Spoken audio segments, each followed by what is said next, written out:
And we have the hottest of mics. Hey everyone, welcome to the G1 Gamedays Hello. podcast. How are you? Hi. Hi. Yeah, you're if you're watching live with us, you already know who that is. Yep. He apparently is not good at the Mario Golf. Nope. I mean, I'm not as good as like someone like a Zero to Hero because Zero to Hero is good at like all the games, but I did my best. Right before we went live, a Zero to Hero put in the chat worst Mario Golf of the series. Oh dear lord. Also, we got Mr. TL Wolf here. Hello. And you got me, Johnny Chase, your host. The guy hopefully has everything running. I don't know. I never know how to open these things. I don't know how to end these things. I am the worst when it comes to outros. Like, if you guys like watch any of my like solo YouTube stuff, I have no outro. Everyone else has got like a cool outro or, you know, like a catchphrase that they do. I'm just like, yeah, end of whatever. It's like, yeah, bibbity boppity boo, see you next time, or something stupid shit. I know what you mean. Yeah, perfect. Nailed it. I'm a red road. Bibbity boppity boo. See you next time. You now have to end all of your streams like that. Fucking alright, I don't care. Thanks for watching G1 Wrestling Universe. Bibbity boppity boo. I'm out. Oh my god. Oh god. How have your guys' weeks been? I'll start with Wolf. What's going on, man? Fine enough. The past few weeks have been a little rough because we've had roof construction here, so it's just been construction always 10 feet past these bookcases for like 3 weeks. That's gone now, so it's been doing pretty good. I've been playing a lot of Hades. As you do. I think I have like 28 or 29 clears at this point. I probably could stop playing, but it's just a fun game to pop into for a half an hour, get a run in. Especially on the Switch when it's just like, all right, done. I can put you down, get to you later. And then on my channel, I've been doing Yakuza 0. Nice. Yeah. Has it been hard on like have you been trying to do voices for the non-voice acted bits? No. I'm reading it, but I'm not trying to do voices. I did that for Ace Attorney, and my throat hurt every day when I did Ace Attorney, so I'm not trying to do voices. It'd be different if I had another person here doing voices with me, but trying to shuffle voices that quickly for several hours is not fun. No. Oh, and Short Bus was able to clip Robe going bibbity boppity boo. So stay tuned to the next best of. Right. Gotta love that. Yeah, I mean that's mostly been my week. Yeah. Now let me ask you, as someone who has tried Yakuza 0, as a stream, and Sure. unfortunately I failed. Do you find it a challenge, like to keep chat involved and playing the game through some of the slower bits? That was my main struggle with it. Was like, I'm not saying it's a bad game. I'm just saying for me, it's a bad game for me to stream. I'm not really, because I mean, maybe a little bit I have the mission in Chapter 2 where you have to kind of wander around to find people that are talking about Tachibana real estate, but I just found other stuff to do to keep it interesting. Like, oh, hey, we're at Mock Bowl. We'll get a game in. Okay. Oh, hey, we're at Second Land. We'll play the crane game. We'll be bad at Outrun. I'm really bad at Outrun. I found out I'm not good at Outrun. Good at the crane game, not good at Outrun. Or, whatever. Like, oh, hey, here's karaoke. Let's get us a couple songs in, then go back to what we were looking for. And here's, okay, we'll get this side mission done. We're going to ignore that side mission. Especially because I'm tired and it's the end of my stream. Okay. So just Yakuza going on the channel right now? Right now it's just Yakuza, but whenever I finish that, the next thing, I think I've talked about. I've definitely been on the podcast this year. We did Tomb Raider a month and a half ago. Oh, for the movie, yeah. I was just like, Yeah, but we played Tomb Tomb Raider Raider Cradle on of the Life. channel. I'm like, oh, right, movies. Yeah. Movies, yeah. The last time I was on the podcast was Tomb Raider Cradle of Life or whatever it's called. After that, I talked about my extra life goals, and my mom decided she would finish off my first extra life goal at $500. So my next game after Yakuza Zero is I get to go back to Codename Iceman again. Play it on my channel, so it's saved in my Sierra collections. Oh, I'm doing God. it for the kids, and I'm also doing it for posterity. For those who don't know, a couple of years back, it's been a couple of years now since Codename Iceman on Yeah. the game days anyway. Yeah, so we had an incentive where we had to pick bad games to play, and he chose Codename Iceman, which like I don't remember it at all. Other than like as soon as I got to the sub, I couldn't control it because the computer we had was just too slow to run it. But apparently that was the right speed because apparently like speed difference was your main issue, I guess. I mean, there was a lot of things. It's just there's so much stuff. I've talked about it before. I'm not going to dig the manual out, but it's like you're filing a sub. Here's 33 different things you can interact with, and if you don't interact with them exactly correct, you fail. Yeah, it was a game where I literally had the instruction manual, the hint book that you had to special order back in the day, the map for the map section, an actual walkthrough, a notebook to take notes, and I still struggled. Yeah, but now you remember it though, Just- right? Do you think you it's- remember enough from that playthrough to? Maybe. I mean, I'm still gonna have all of that shit, but it's just an obtuse game. It's just obtuse on purpose. There are several points where you have to like mill a replacement part on the spot because there's there's power tools on board. You have to manufacture, a new part or two according to very specific instructions. That game sucks. And yeah, that you'll catch that over on twitch.tv/MrTLWolf. He usually streams in the morning or early afternoon. Yeah, I usually start at like 11 a.m. Eastern Standard. So adjust that for your. Yes, Google is your friend for time zones. Yeah, If you can't figure anything out, to like, what's that? My time. I guarantee you there are tools on Google that. I wonder if that would be a command for Google. Just be like, I'm not gonna say because I don't want my phone to get to trigger my phone, but I'll be like the phrase, "What's that in my time?" Maybe. Hey. Yeah, and you can just Google like this time zone to my time, and it will just tell you. I just tried. It's very easy. All right. So, Ro, All right, how's your that's all I week? got. How's your week's been? What have you been up to? I mean, it's been a few weeks since I've been here. I don't know. I guess I've got like some air freshener or something. I guess I don't know. I've been up to some stuff, I suppose. But yeah, I mean, just doing the streaming and the kids' work, because they're still in online classes. But mainly the streaming stuff. Continuing, obviously, with the G1 Wrestling Universe, which we are currently on to the season-ending pay-per-view in a few weeks. We just started that. Still going on with the G1 Baseball League, Jimbo and I, which here it wasn't too long ago, we realized that we have to completely redo how we do the baseball announcing in the shows and the games, because if we don't, we'd be stuck in the current season for like 5 years. Yeah.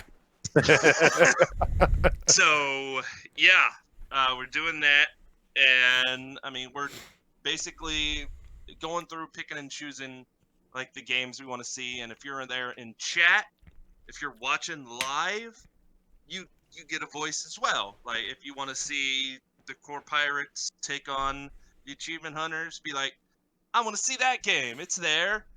You know, we'll do that game. You get to see it live, and we'll do the commentation on it and stuff.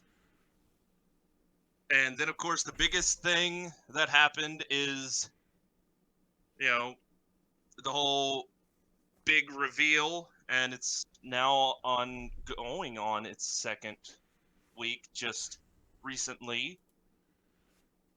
But we had the premiere of the G1 Football League, and that had a little bit of a bumpy start, to say the least. But Literally and figuratively, because didn't one of your kids bump your Xbox and unplug the controller? Yep, that's a thing that happened. But we ended up getting through the first game, lessons learned, and this past second week, everything went great. Jimbo is helping me with that as well because, well, let's just say I made my non-knowledge of football very clear in the first episode, and It happens with any new thing, though. well, I mean, I'm just talking about football knowledge, you know? Yeah. Like, I didn't know Ohio had 2 football teams, okay? I like, didn't realize, or I just forgot that Cleveland Browns, they're part of Ohio. So, that was the thing that happened. And, yeah, that type of stuff. So when I said that, I'm doing G1 Sports Entertainment, I'm doing G1 Sports Entertainment because now I got wrestling, baseball, and football all going every week on my channel. And also doing other stuff behind the scenes with G1 Gamedays with the various freaking videos that you have seen, some you haven't seen that are coming out eventually, and all that type of stuff. That's what I've been up to. Yeah.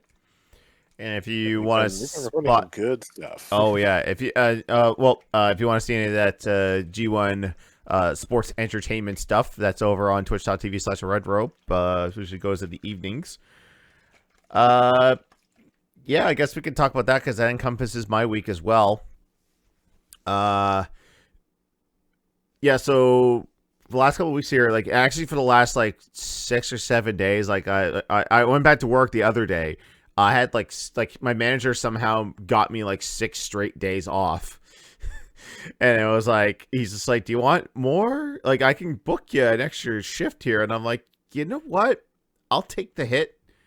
I need to like step back and, you know, if I can have like another staycation, I'll take it. So I put the call out. I said, hey, I sent out to everyone. I said, I'm yours. You want to, you know, collab? You want to do stuff? Let's do it. So one day I got super ambitious. I was like, let's record stuff.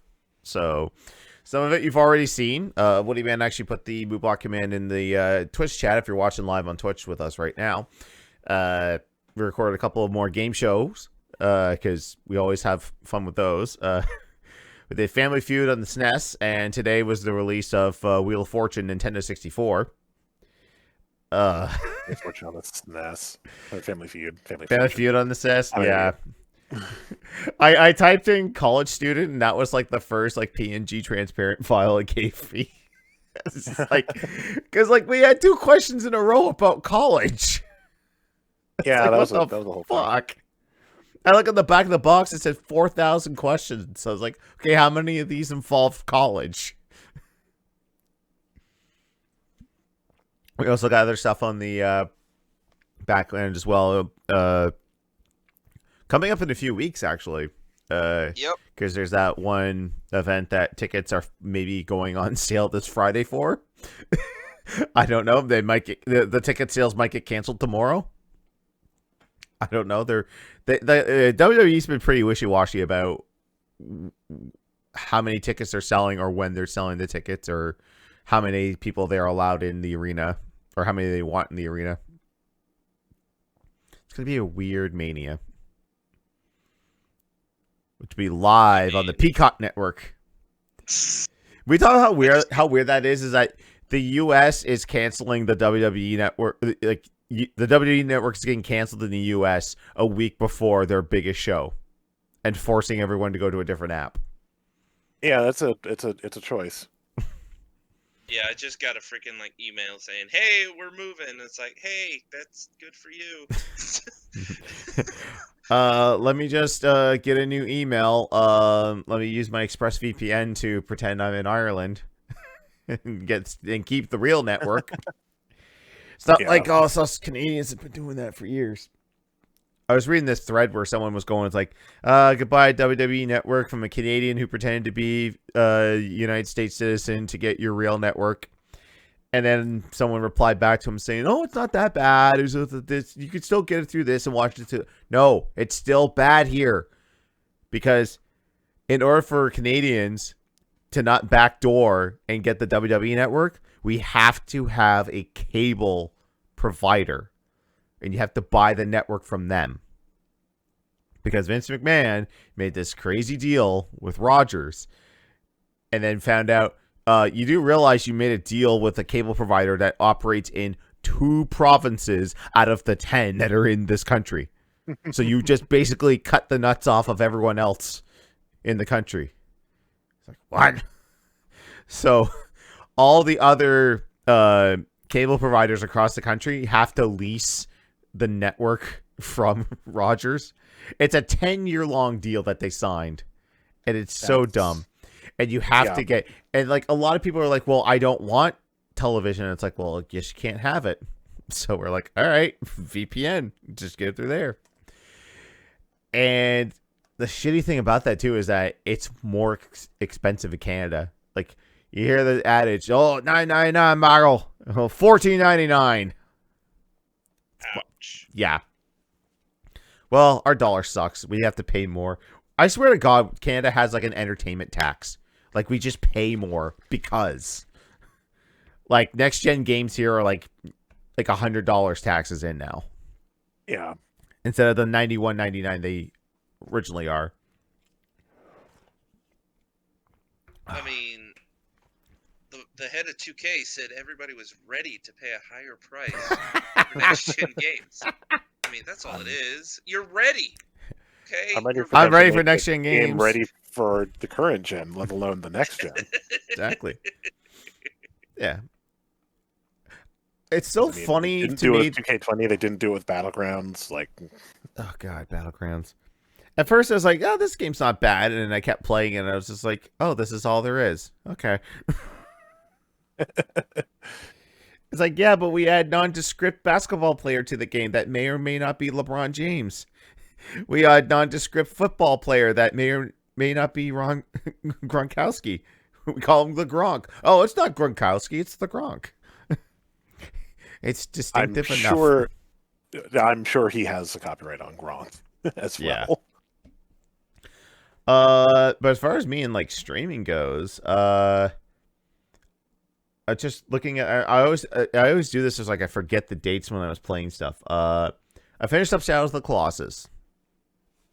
That game is amazing, especially the finale, the final boss is it's a test of patience, but it's incredible. I played the PS4 version too, so that's the high-res remaster, not the one that was on the PS3, which people are saying that it's not really all that great. I actually popped in Bowser's Fury.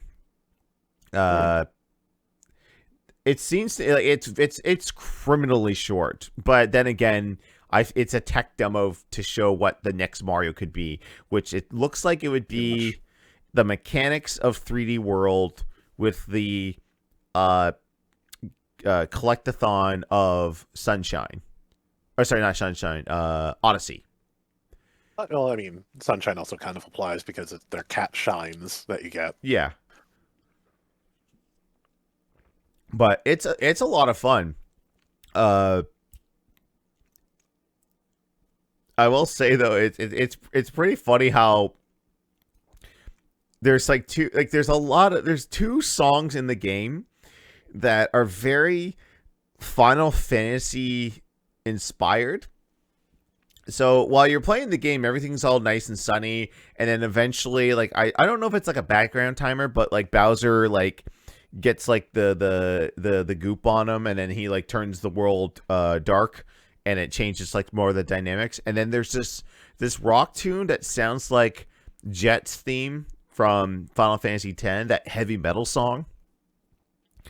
And then when you get enough shine things to get like the really big bell and you turn Super Saiyan, it starts playing like this weird like remixed version. It sounds like One Winged Angel.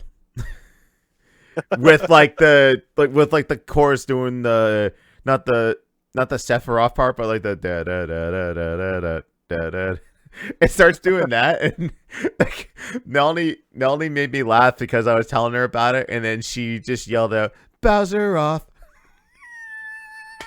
It's like it's close enough. You have to fight him at least like 4 or 5 times before you finish it off. But man, if the next Mario game is just all that, but like just expanded more, I'd be happy playing something like that. Yeah, I've only seen it played at this point. I haven't picked it up yet. But I need it looks fantastic.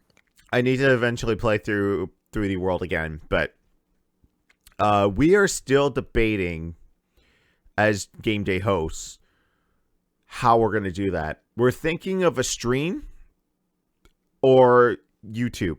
Like, YouTube content's doing pretty good.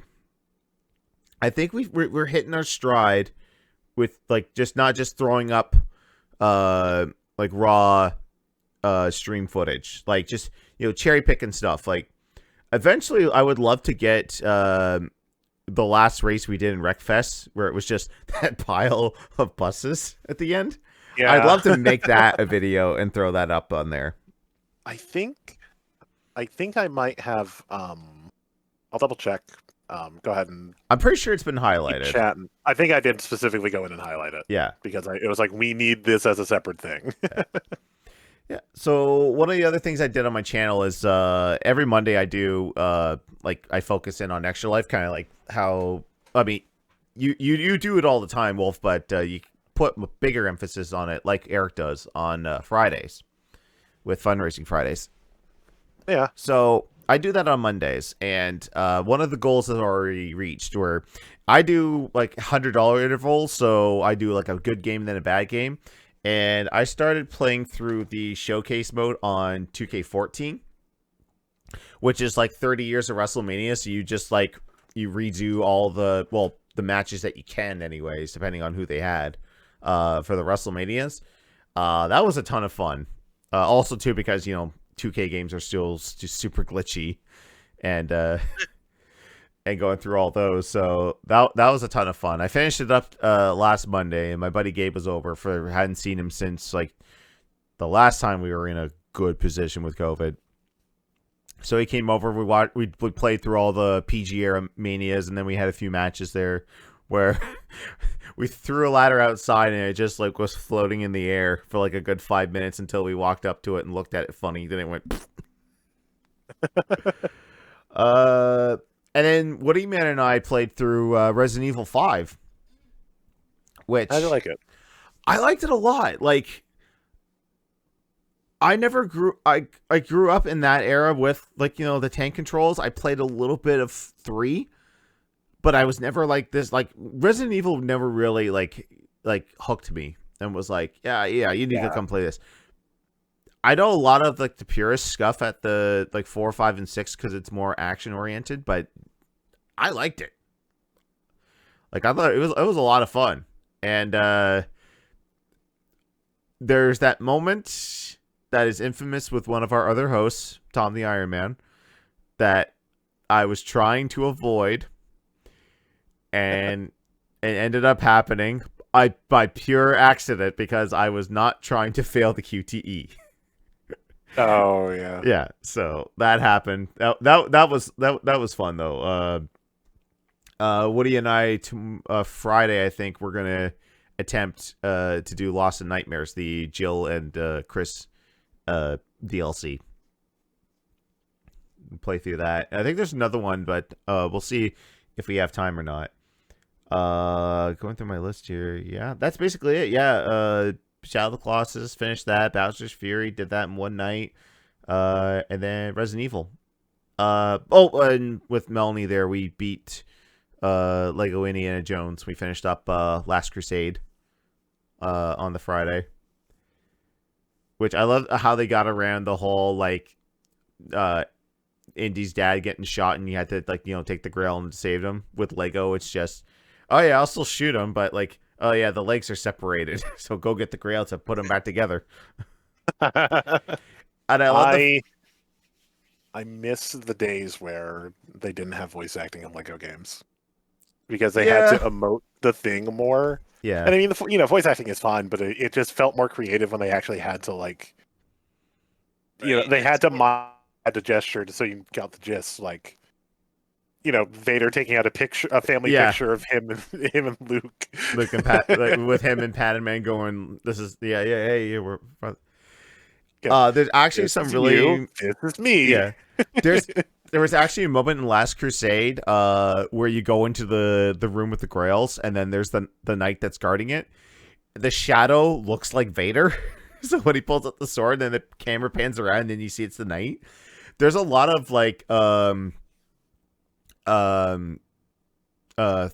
Wars callbacks. There's actually some Star Wars Easter eggs if you go back and do it in free play. I think in the first level you can find C-3PO, and then in the one where you go rescue Marion from I never know that character's name, the one with the glasses and he's just like, he's got like it looks like a nunchuck but it turns into a coat hanger. I never know that guy's name, but there's a section where if you fall down there's a section if you go down to a path, there's like a snow and you can see someone hanging upside down, and if you melt it, it's Luke from Empire Strikes Back.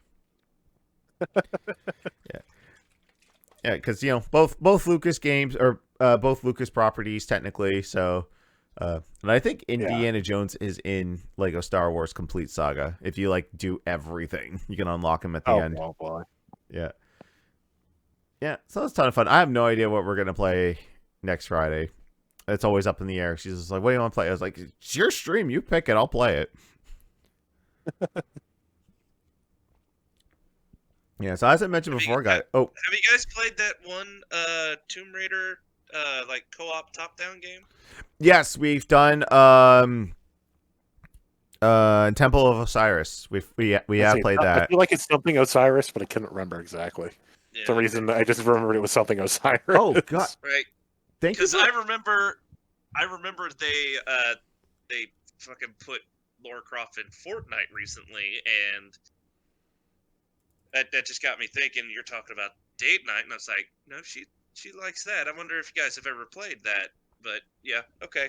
We've answers my question. I feel like she's made her feelings on Lara Croft being in Fortnite clear on her Twitter. Yeah. I mean, she'll like retweet the gifs and the memes and all that, but she's like, I'm not playing Fortnite for that. Like, it's like, and I knew that because if she's not gonna play pay for the money for Lara Croft and Brawlhalla or Rainbow Six Siege, definitely not gonna do it for Fortnite.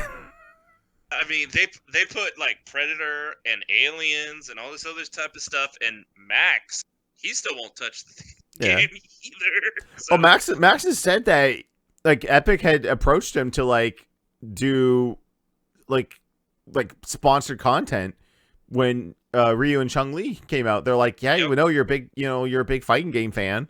Why don't you do this? And he's just like, it doesn't interest me. Like it's the building mechanic just doesn't interest me. I mean, like for like me and Jimbo, like I said this plenty of times, like the last time we booted up Fortnite, we had a ton of fun, but we weren't like try hard competitive. Right. Yeah. Those are why I like some games the most, is that if I'm not try hard competitive at it, I will have a good time with it. I've been thinking of doing though like ranked Halo 5 matches, kind of in the similar vein as how Jimbo did his ranked Tekken 7 stuff on channel. They have a set number of matches and stuff that on the thing, so it wouldn't be a bad idea. You could easily keep tabs of stuff. Because there was a point where I tried to go into the rank Halo 5, and I was like, no, I'm just not as good a Halo player as I used to be. Oh, I just yeah. can't do that. Yeah. I want to say I hit like major in Halo 3, Halo 2 or Halo 3, whichever one had ranks that were based on military rank. And then Oh, yeah, I went no hardcore way. in Halo 3. No way had, I could get anywhere close to that now. Back in the day, me and my roommate and our group, like the clan that I was in, we tried really hard to hit like level 50 in Halo 2. Because I think like that it would give you like a comment or something that was like top ranked. Yep. Yeah, you but, get like stars and comets and moons and all this type of shit. Yeah, I remember that. But I couldn't do it because once you got up that higher rank, you just kept running into cheaters, and Bungie wouldn't do a goddamn thing about it. Nope. Cheaters. Like at one point, like all that type of stuff. I was collecting. I had a capture device way back in the day, and it was solely just to do like I was doing my hand at like special effects and shit back in the day. With like early versions of Premiere, and then I was like, hey, if I just like finagle something like this, I could actually like capture my gameplay. Like this is way before Twitch and YouTube even existed. Well, actually, no, YouTube was in its infancy. So I do remember it having it back then, but like, no, it was just capturing it so I can like make cool videos with it and post it to sites that were YouTube, I guess. I wish I still had the VHSs because I had like matches recorded where like they had it hacked where the turret on the back of that. I don't know if you guys remember the Covenant's version of the Warthog. It was like a 4-man, and like they had a turret on the back. Spectre, I think. Yeah, they hacked it so that you could ride the turret and ride it like its own little vehicle. Throwing grenades would have rocket launcher ammo fly out. So like you'd throw a grenade and it would be a missile and it would go over the place, and then I would be on the mic with a cheap little headset and be like, oh yeah, those are good mods. By the way, I recorded the thing and I'm sending it to Bungie, so have fun not playing this game anymore. Sure enough, a week later they were still playing it. Yeah. Yeah, I had to double check in my list here because you mentioned Lara Croft and Temple of Osiris. I don't have that listed in my completed games. Oops. Yeah, I'll have to fix that. I know there were like 2 of them that were like that, I think. I'm not going to do that right now because we're in the middle of a show, but I'll have to remember that for after. Yeah. God, what else? Yeah, so if I haven't hammered it into your guys' head enough, please subscribe to our YouTube channel because we're putting up new content. We're like, this was a goal that we had last year, and we've hit it. And like, this is something that we're kind of passionate about right now. So, and I'm seeing great numbers and great stuff happening. Will we always play show games? Probably not. Like, I have ideas for other things. Like, one of the news announcements we'll get to, but I really want to play that fan-made TMNT Rescue Palooza with you guys because like I played it before, I've beaten the whole thing, and it's a ton of fun, and I want to try and do that over Parsec with the host. And I know I have at least one thing I'd love to record over Parsec, if not several. So. Oh yeah. Yeah. We've got a lot going on, guys. Like, so we had the Jeopardies that went up. We had like I said, Family Feud, Wheel of Fortune. There's one coming out Friday, which I think that was a lot of fun, that game. You guys will see what it is on Friday. We have a special week coming up where various videos have been recorded. There's a special event coming up in a few weeks, so you can pretty much put 2 and 2 together as to what we're going to be doing. Ready for Easter week, everybody. Full playthrough of Bugs Bunny's birthday blowout. Oh, wow. Okay, Yeah. okay. I'm gonna go on the defense for a little bit. It is not as bad as the Nerd and Mike Matei say it is. It is a competent platformer. There are probably a lot of games you could look at and go, this is not nearly as bad as they said. Exactly. It obviously makes more money for them to be hypercritical than it would be for them to give a reasoned review in that format. Yeah, that's kind of... There's a video I wanted to do on my channel, like a rant video for the longest time, but rant videos don't really work on my channel anymore, so I'm thinking of something else. But, yeah, the whole, like the age of the angry reviewer is, like, it's been long gone, but there are some people that still hold on to that.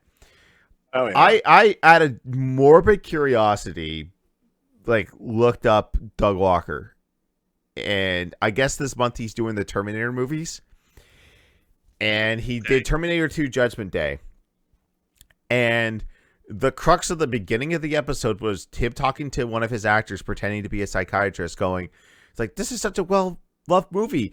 How am I going to make fun of it and tell jokes? It's like, why not just talk about how good of a movie is it? And maybe not summarize the whole movie. Which he does anyway. Yeah. Like back in the early days, he didn't summarize. He didn't like go beat for beat and tell you the whole thing. He would just like, here, let me just talk over the movie.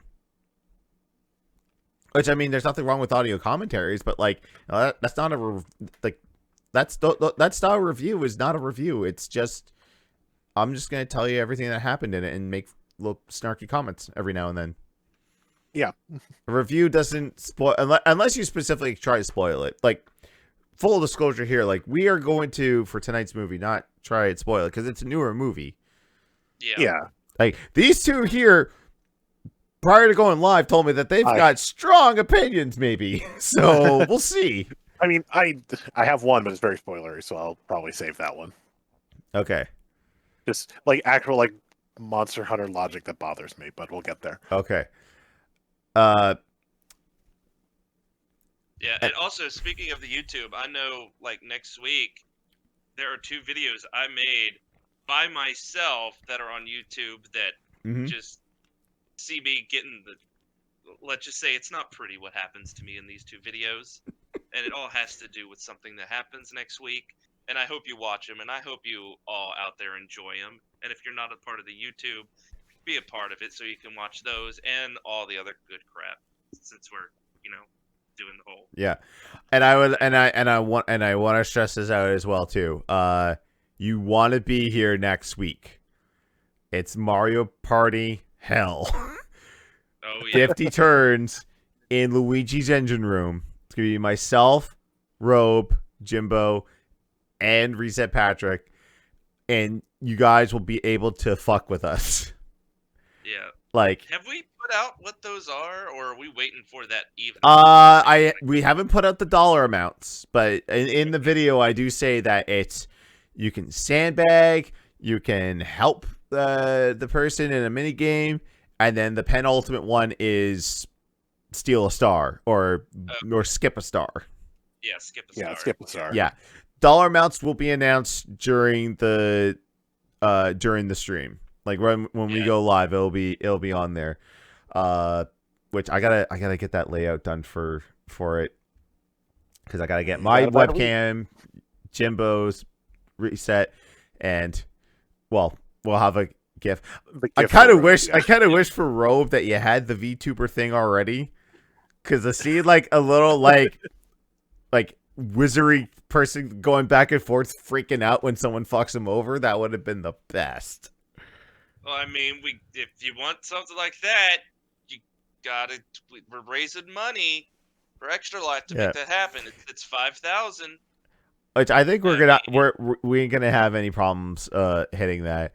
Right. Which, by the way, guys, probably on Saturday when we do the also Mario 35 tournament this Saturday. You guys want to be here for that at 7 p.m. 16 competitors competing to see who can be the best Mario 35 player before that Nintendo takes the servers offline. We can't have fun anymore. It's going to be a good time. Yeah. Oh yeah, We have someone that's participating that's never played the game before. Yep. which is a choice. Yep. That's Yeah. interesting. I'll say that much right now. But yeah, we're gonna I have can a announce that I graphic. am not participating because I am very bad at that game. I've tried. I'm very bad at that game. Yeah, and all of our extra lives incentives are being ironed out and decided upon. And we've got some interesting ones that involve more than me becoming a VTuber. Like, there's people playing games with each other and Mhm. us doing weird things and us Yeah. playing some stuff that is crazy out there. So We got 2 more that have yet to be decided on that will cap it off. oh no, we've got the big one. That's what we're doing. Because you saw it. That's what Yeah, we're yeah, doing. yeah. Yeah. But the Don't wanna penultimate give one, it we're away. still kind of discussing, or at least the penultimate for the main goal. Who knows? If you guys can crack that main goal, then maybe we'll have to start coming up with new stuff. But we will Yeah. see as we goes on. I mean, we'll see where we're at Yeah. on GTA night Yeah. when the Mario Kart 8 tournament money comes in and gets, Oh, hell and gets yeah. dropped. Yeah, and who knows, because there's a possibility that there might be some more collabs going on with Game Attack. So stay tuned, because you never Oh, know. Okay, so that was our week. So again, I don't have it's been kind of a week news couple weeks, I should say. Not a whole lot going on, but I've cherry picked some good stuff here, so it's time.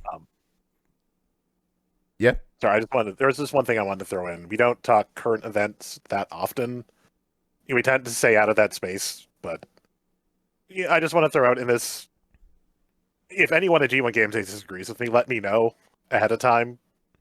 But if you're in America, you know what happened in Atlanta yesterday. Mm-hmm. So I'm just going to say it, probably on behalf of every single person in G1 Game Days. I'd love to know if someone disagrees with me.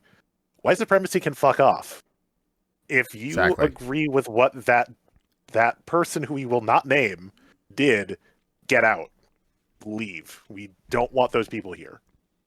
We stand with our, Asian American, Pacific American viewers, fans. Just fuck off with white supremacy. Get out. And it wasn't a person having a bad just day. having a bad day. This Fuck was you. specifically targeted. Oh yeah. And he can fuck right fuck off. that shit. Yeah. Yeah. I just wanted to I don't disagree put with that out anything there with that. as a stance. I think I can talk for all of G1 Game Days and every single host. White supremacists, fuck off. Hell yes. But let's get to the news. Well said, Wolf. Thank you. So, it's time to talk the news. Oh, wrong button. I'm going to need another G fill with this. Preview of the news. Speaking of the news, this is probably the biggest news for me. A new TMNT so good. beat 'em up. Not gonna. Oh wait, that's muted. Okay, so it should be okay. Yeah, just don't want. Yeah, just don't want the audio to play. So this is a new game being developed by the developers of Streets of Rage 4, and being published by Tribute Games, the guys who did Panzer Paladin on PC and Switch, which is one of my favorite games of last year. And Streets of Rage 4 is great as well. So yeah, so it's it looks 4-player co-op. Hopefully, it's couch and online. It's going to be coming out for everything. Maybe April will get involved. Who knows? Like, it looks like it's going to be. It looks like it plays April and Shredder. That's what I'm seeing. Yeah, I mean, maybe this crew was like, "Hey, maybe that Retropalooza fan game. Maybe they were on to something. Hey, Nickelodeon, can we make a game? Let's see. Like the way that the animation looks and like the enemies that they're fighting, this maybe could be a direct sequel to." The Konami games, like Yeah. going from Turtles Arcade, Turtles in Time. And as someone pointed out online, I love how like each turtle has their own individual animations for running and attacking. Yeah, I mean, attacking was a little obvious because they all have different weapons, but even just the different run cycles that Yeah. perfectly hit their personalities. Yeah, Hell yeah. it's like they put on the freaking rose-colored glasses and made the game that with what they saw Yeah. through the rose-colored Yeah, glasses. it's very 80s and 90s Turtles because, like, if you like the new designs, cool. I don't feel strongly one way or the other about them, but there have definitely been some very drastically different Turtles designs in the past, like, 10 years or so. Rise of the Teenage Mutant Ninja Turtles? You mean the latest one? I mean, any of them. Like, just Yeah. design-wise. I've seen... Because, like, there were the Michael Bay ones were super different, and, like, the games that were kind of based on those were different, and then you have the really, like, angular ones that I've seen in a new cartoon. It's like... There's this that are the Turtles that I'm used to, and then there have been some... Yeah. really different interpretations. Universe, so I'm Universe glad to see 87. this version. Yeah. I mean, it happens with everything. Do you know that there is an actual Ninja Turtles multiverse? I'm not surprised. Yeah. Yeah, So yes. it was established in the 4Kids revival, the 03 Ninja Turtles. Oh, no. They had a special called Turtles Forever where the 89 Turtles showed up. So they teamed up with the 03 Turtles. They go into this room where you can see every turtle property that has ever existed. It's its own universe, and Universe Prime is the Eastman and Laird black and white, like gritty Ninja Turtle comics that first came out. And there's a separate universe for the movie Turtles.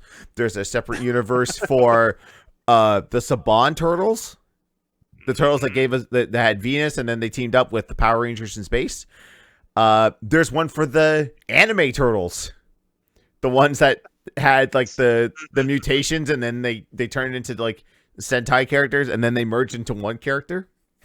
This is like the time when I was just randomly flipping through channels. I think like at a hotel on like a Saturday morning, and it was like, oh, where's the Power Rangers? Why are they witches? What the fuck is happening? They realized that like there's so much difference to the Power Rangers now. Like it went in many directions because Japan. I think when we were in Dominican, Melanie and I were flipping. I was just like, oh, I just kind of want to see, do they adapt anything? Like, is there any American stations, or what are their primary channels? I managed to find like CMLL like live matches on there. So one night there, before we went out to dinner, I opened up a couple of beers and I just sat there and I was just watching Lucha Libre. And I was like, this is awesome. And then the next morning I woke up and I found like a Nickelodeon channel, and it was Dragon Ball GT. And I was like, and it was the Funimation dub. I was like, wow, okay. And then it was like Power Rangers Mega Force, which I swear to God, one of these days, we're going to have a video on YouTube where it's me and Jimbo and Silent Hero, and all we're going to do is just bitch about how horrible Super Mega Force was. It's going to happen someday. It's going to happen. Just wasn't that like an Extra Life incentive at one point? Maybe. It would have been like 2 years ago, maybe 3 years ago. Well, longer than that. Because like we were going to play Mega Battle, but then we found out there was no online. Oh. But I think though, with the power of Parsec, if we have it on PC, we could do it. If someone has it on PC, we could do it. Troy, yeah. I'll get it and facilitate it and just nod as you guys are talking. Yep, that's a thing. The last like even attempt I think to watch any sort of Power Rangers was Zeo, which I think was the first change, if I remember right, from like the main cast to, or the Mighty Morphin cast to some other people. I think no, the cast was the same. They were like, we can't keep using the same costumes because we've used like 3 different Sentai footage and monsters and robots, but these suits don't fit. So they're like, okay, each year, once we run out of Sentai footage, change the outfit to that next one. Because when they initially started Power Rangers, they were on 5 days a week, and they burned through that footage. So much so that they had to call up Toei, was it Toei? Or no, Toho. I can't remember which company had Power Rangers, but they're like, hey, we kind of ran out of footage. Could you film some more for us? So they made new monsters. They got they got all the stuntmen back, and they just refilmed it. They're also like, oh yeah, we kind of want to bring the Green Ranger back. And they're like, he's dead. Not for us though. We just he's still alive. He's just off there. Can you bring him back? And they're like, no, we killed him. Just we'll give you money. Okay, we'll bring the Green Ranger back. So it's the footage. The footage has been known as oh yeah, like the original cut of Power Rangers, or not the original cut of Power Rangers, but like the Sentai that it's based off of. The Green Ranger has to live in this little dimension because technically he is already dead, and every time he goes out, it takes time off the clock, and then when time gets off the clock, then he's dead for real. So they had like this they had this campaign, I guess, kind of like how in the comic world, like you could call and vote whether Jason Todd lived or died. So with the take a sign here on the chat. It says yes, Toei and TV Asia. So they had a campaign where it's like, okay, do you want Burai to live or die? And I think the vote went for live, but they killed him anyway. Because they're like, no, you need to understand that death is a real thing. We're not going to shield you from it. Everyone bought their Save Carmine shirts, but they didn't care. I bought Save Carmine. Yep. And they did it. I think I bought Save Carmine. I'd have to get my Xbox out and check. I don't have it hooked up. Mm-hmm. And it gets so sad too, because like the episode afterwards, like the Dragon Zord is so sad because like his master's dead. And the Red Ranger's like, no, I've got the flute. I can control you. And he's just like, no. Because in Japan, the robots are sentient. Of course they are. There's one episode where the Red Ranger tries to jump into the Tyrannosaurus Rex and he just gets yeeted. It's like, what? He's like, no, you're not worthy enough to ride me yet. You got to go do this mission. And if you get these crystals, then I'll let you ride me. Yeah, they're apparently gods. So yeah, we went on this big time. We did. Hey, by the way, reels completely off. Amazing. We cannot wait to play it. Yeah. I went off that rails because we're talking about the Turtles multiverse. They went back to that in the CG version. They had I made fun of Power Rangers. Yeah, but they went back to the multiverse in the Nickelodeon Turtles, the ones that were CG. They met, and actually this time they got the original cast. That was the thing about the special they did with the 4Kids. They couldn't get the original cast. What so a shock. A shitty dub from 4Kids. Dan Green was the voice of Leonardo. So when Leonardo's pulling out his swords, you hear Yugi Moto come out of his mouth. It's like, okay. It's like, I summoned 2 katanas in attack mode. You're a move, Kaiba. God. So no, I don't think they have a hard confirmed release date for this game yet. I think they just announced it and said it's on its way. Turtles. For unspecified consoles and PC. Yeah. .enu and Tribute Games did not announce a release date. Okay. Nope. If I look at it on Steam, it's coming soon. Take as much time as you want. I will wait. Oh, yeah. Oh, God, yeah. Which we could have probably saved for EA, because I don't know if you guys have played this one yet. Apex Legends on the Switch. I have. It's not good. It's not a good board. It's not good. So Hydra likes it. I know Hydra was enjoying it. Yeah.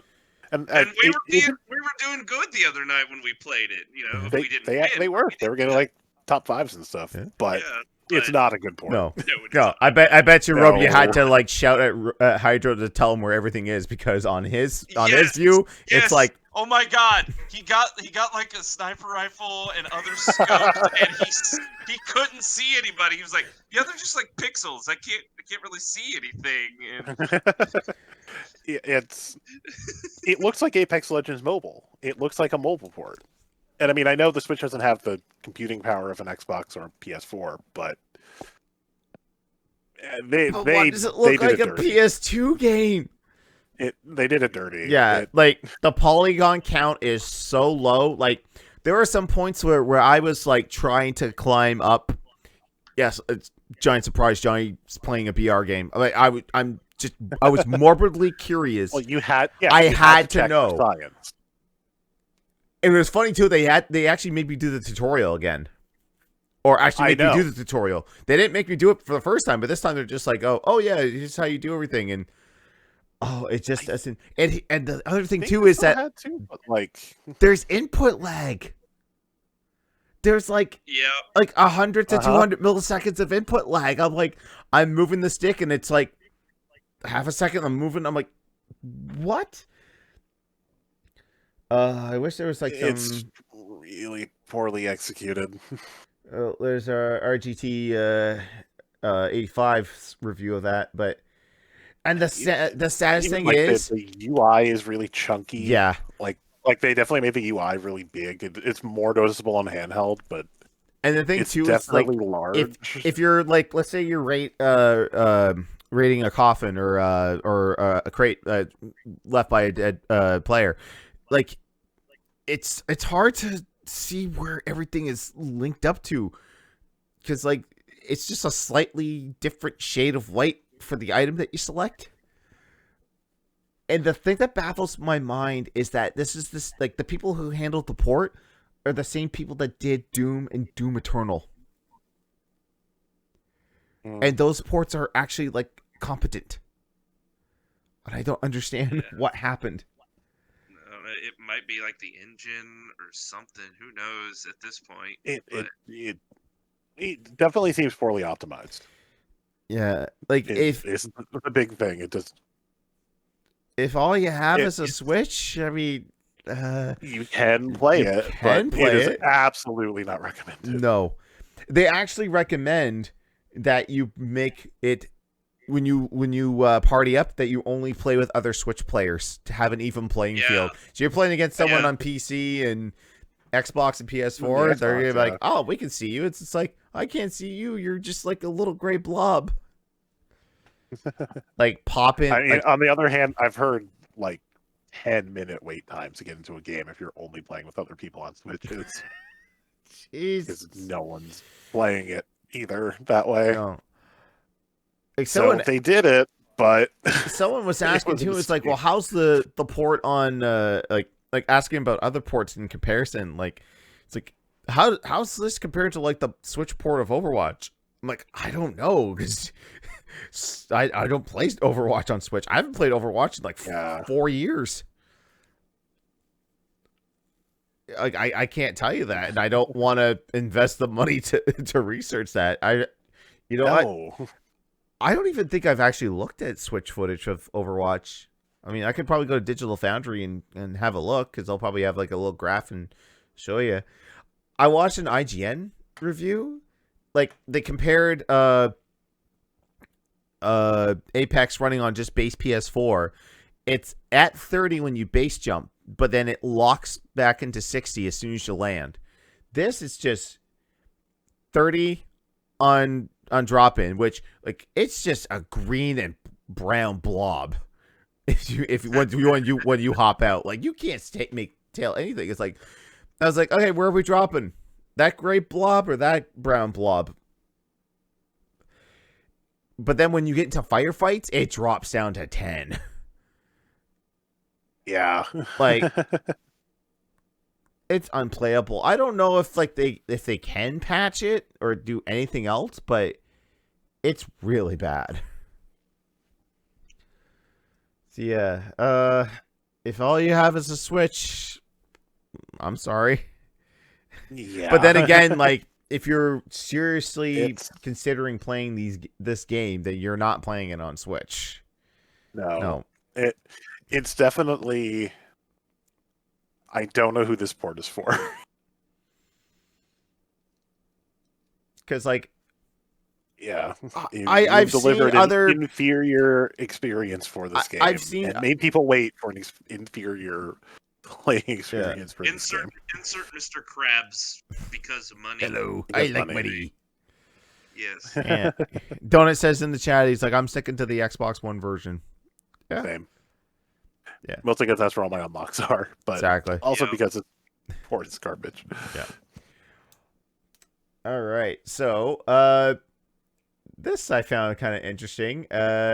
So, you know GTA Online? We play it a lot on the Game Days. We play it every Yes. Wednesday, every last Wednesday. But, you know, the load time sucks. But apparently a fan has a fix for the slow load times on the PC version. And Rockstar is like, here's the funniest thing. Every time a fan fixes a game for the developer, they're like, yeah, that's cool. Oh, you fixed our shitty netcode for Street Fighter? Yeah, cool. We're gonna put a patch that actually will break it even more. No. We don't want your help. We're fine the way it is. It's like, but it sucks. To you, to us, you already paid the money. Why would we care? Rockstar was like, hey, that's cool. Let's find a way to officially implement this. So there is a patch coming out soon. It's not available now. Like you can add the fan made one, but Rockstar was like, no, we'll actually implement it into the game. So it actually reduces load time by 70%. Yep. And apparently the dude got paid like 10 grand. Yeah, I think it was under their like bug finding program. Yep. So yeah, not only are they implementing his stuff, but dude got paid for it. So no losers here. Yeah, so now 10 years later, we Pretty can have much. proper load times. It's almost coming up to 10 years, isn't it? It's Yes, probably it pretty is. close. I got it on Well, launch and like was marathoning through the campaign at launch. I guess distinctly remember too, like I went to the midnight launch, got it, installed it, tweeted out a photo, and immediately Tom the Iron Man tweeted back and said, "Who broke the street date?" Like, dude, I live on Atlantic Coast, Canada. I'm an hour ahead of East Coast. Settle down. Calm down. 2013. So we're at 8 years in September. Yeah. That's crazy. And then they're gonna make it new. Which is version. still Hey, people keep still an 8-year-old game that's being ported to new consoles. Yeah. Will this come to the console version? I really hope so. I hope they find a I way to hope so. patch this for the console version because just oh, I mean, they know they know what making it bad, so they should be able to, right? yeah. Maybe. I have a feeling they're only going to implement it into the Series X and PS5 versions of the game, not like the last year. Yeah. Like nobody's playing. You know what'd be fun for a game day? And I've thought about this before, and it keeps flicking my mind. What if we tried GTA Online on the 360 to see if it's still alive, or see if anyone's still playing it? I'm sure there are still some people playing it. It's probably not a lot, and it will be a handcuffed version because they stopped updating it around heists. Yeah. Yep. We would have to recreate characters to start over because we moved our characters over. You move to the number character one. over, it's gone. We would have to start over. We'd have to get Lamar to So- pick us up from the airport and do those freaking Yep. fetch quest missions again. Oh, I'd actually have to get it on Xbox 360. I had on PS3 because at the time it was at the time where my 360 didn't read discs. Oh, Just before I got that fixed. So, that would be funny. yeah. So I mean, it's a neat idea. Don't get me wrong. It's a neat idea. I think I had a friend talk about how they still found people playing Splatoon 1. So there's probably still people playing GTA on 360, probably, but it's probably not a lot of people. Yeah. All right, last news story, and this just popped up in my feed today because it was actually trending on Twitter. I was like, why is, of all games, Horizon Zero Dawn trending on Twitter? And the news broke out that Sony is actually going to be giving away Horizon Zero Dawn and 9 other PS4 games for free in the coming weeks. So currently right now, if you didn't get it as part of PlayStation Plus or don't already own it, you can actually get Ratchet and Clank for free on PS4. That's the one that's based off of the movie, which you should really get around to reviewing sometime. But in April, they're going to have Horizon Zero Dawn Complete Edition for free, April 19th. Now, you don't need a PlayStation Plus subscription to get it. It's just going to be free. And I've got the list of other games here that they're going to include for free as well. So we've got... Oh, yeah. March 25th, there's going to be more games added. 5 for PS4, PS5 owners, and 4 for the PSVR. So it's going to be Abzu. I hope I'm pronouncing that right. Enter the Gungeon, Res Infinite, Subnautica, and The Witness. I think I own most of those except for Enter the Gungeon. So I picked that up. I've seen a lot of gameplay of that, and it looks like fun. The roguelite. And the VR games, Astral Bot Rescue Mission, Moss, Thumper, and Paper Beast. And those will all be available for free until April 22nd. Else, Xbox Game Pass. If you don't know. Gungeon? Yep. Oh, yeah, I've seen it on that. Yeah. Yeah. Which I may or may not pick up because, well, like, I know the service, how it is, but like... you want to play a roguelike, but you haven't bought Hades yet, so you'll play Gungeon. I get around to it. That's more fun. I know. I get around to it. There are just so many games. I understand. How about you be the Mac McBustles to my Max and Building It? Just donate $100 so you can be like, now you have an excuse. Did he do that more than once, or was it I just know. on the I think it was just the one. Like, he donated, but then like anytime Max went live and said, "Oh yeah, I'm gonna go live with the Guilty Gear Gunstrive. If you want to join me, twitch.tv/Maximilian_dude," and he's like tweets him a GIF of Hades. And then when he eventually started playing quick thing, and then we'll leave it alone. Yeah, that's what I was going to say. It's when he started playing, he's like, "Man, why did Matt not tell me about this?" He's like, "I'm so glad this was a game Matt McBustles would have told me about. I'm so happy I discovered this game on my own and had no influence from anyone else." All right, well, that was the news. Like I said, light week in gaming news. There was a Twitch story because there was I guess like not a news conference, but just a update from the devs and DJ Wheat talking about the DMCA protocols. Basically, if you log on to your Twitch, if you go into the video profile, it will tell you if you have strikes. Now, I guess they have a system embedded now where they will tell you what got you in trouble now. But I have 0 strikes. But that's like, okay, that's a step, but it's, we need a bigger step. Like, hey, how about you warn us first and give us time to get rid of that content instead of just striking the account? Because a strike, you can't get rid of a strike. If you give us a slap on the wrist and say, hey, this could get you this was flagged, this will get you in trouble. I'm like, oh, sorry, let me delete that. Okay, what content? What are we talking about? Yeah. No, there's nothing here. I don't know what you're talking about. At least with with YouTube, they'll flag it and be like, okay, this is this is owned by the copyright holder, so they're gonna make the money off of it. I'm like, okay, fair enough. Does this get me in trouble? No, it was just a snippet. You're fine. Well, they're just gonna get your money for that video. I'm like, cool. I'll just move on. Then like, hey, you uploaded this entire video, this entire movie. You get a strike, and we're taking your channel down. Like, yeah, that's fair. Kind of how I wish it would work on Twitch, but there are still people who decide, oh, I'm just gonna stream this entire season of Bob's Burgers or How I Met Your Mother. And just gonna stream Letterkenny until they stop me because the service is going away. So why not? let's just burn the whole thing down. Burn it to the ground. Yeah. Eric's lucky he just got away with with a suspension to a service that's now dead. Right. It's suspension to a service like 2 days before it closed.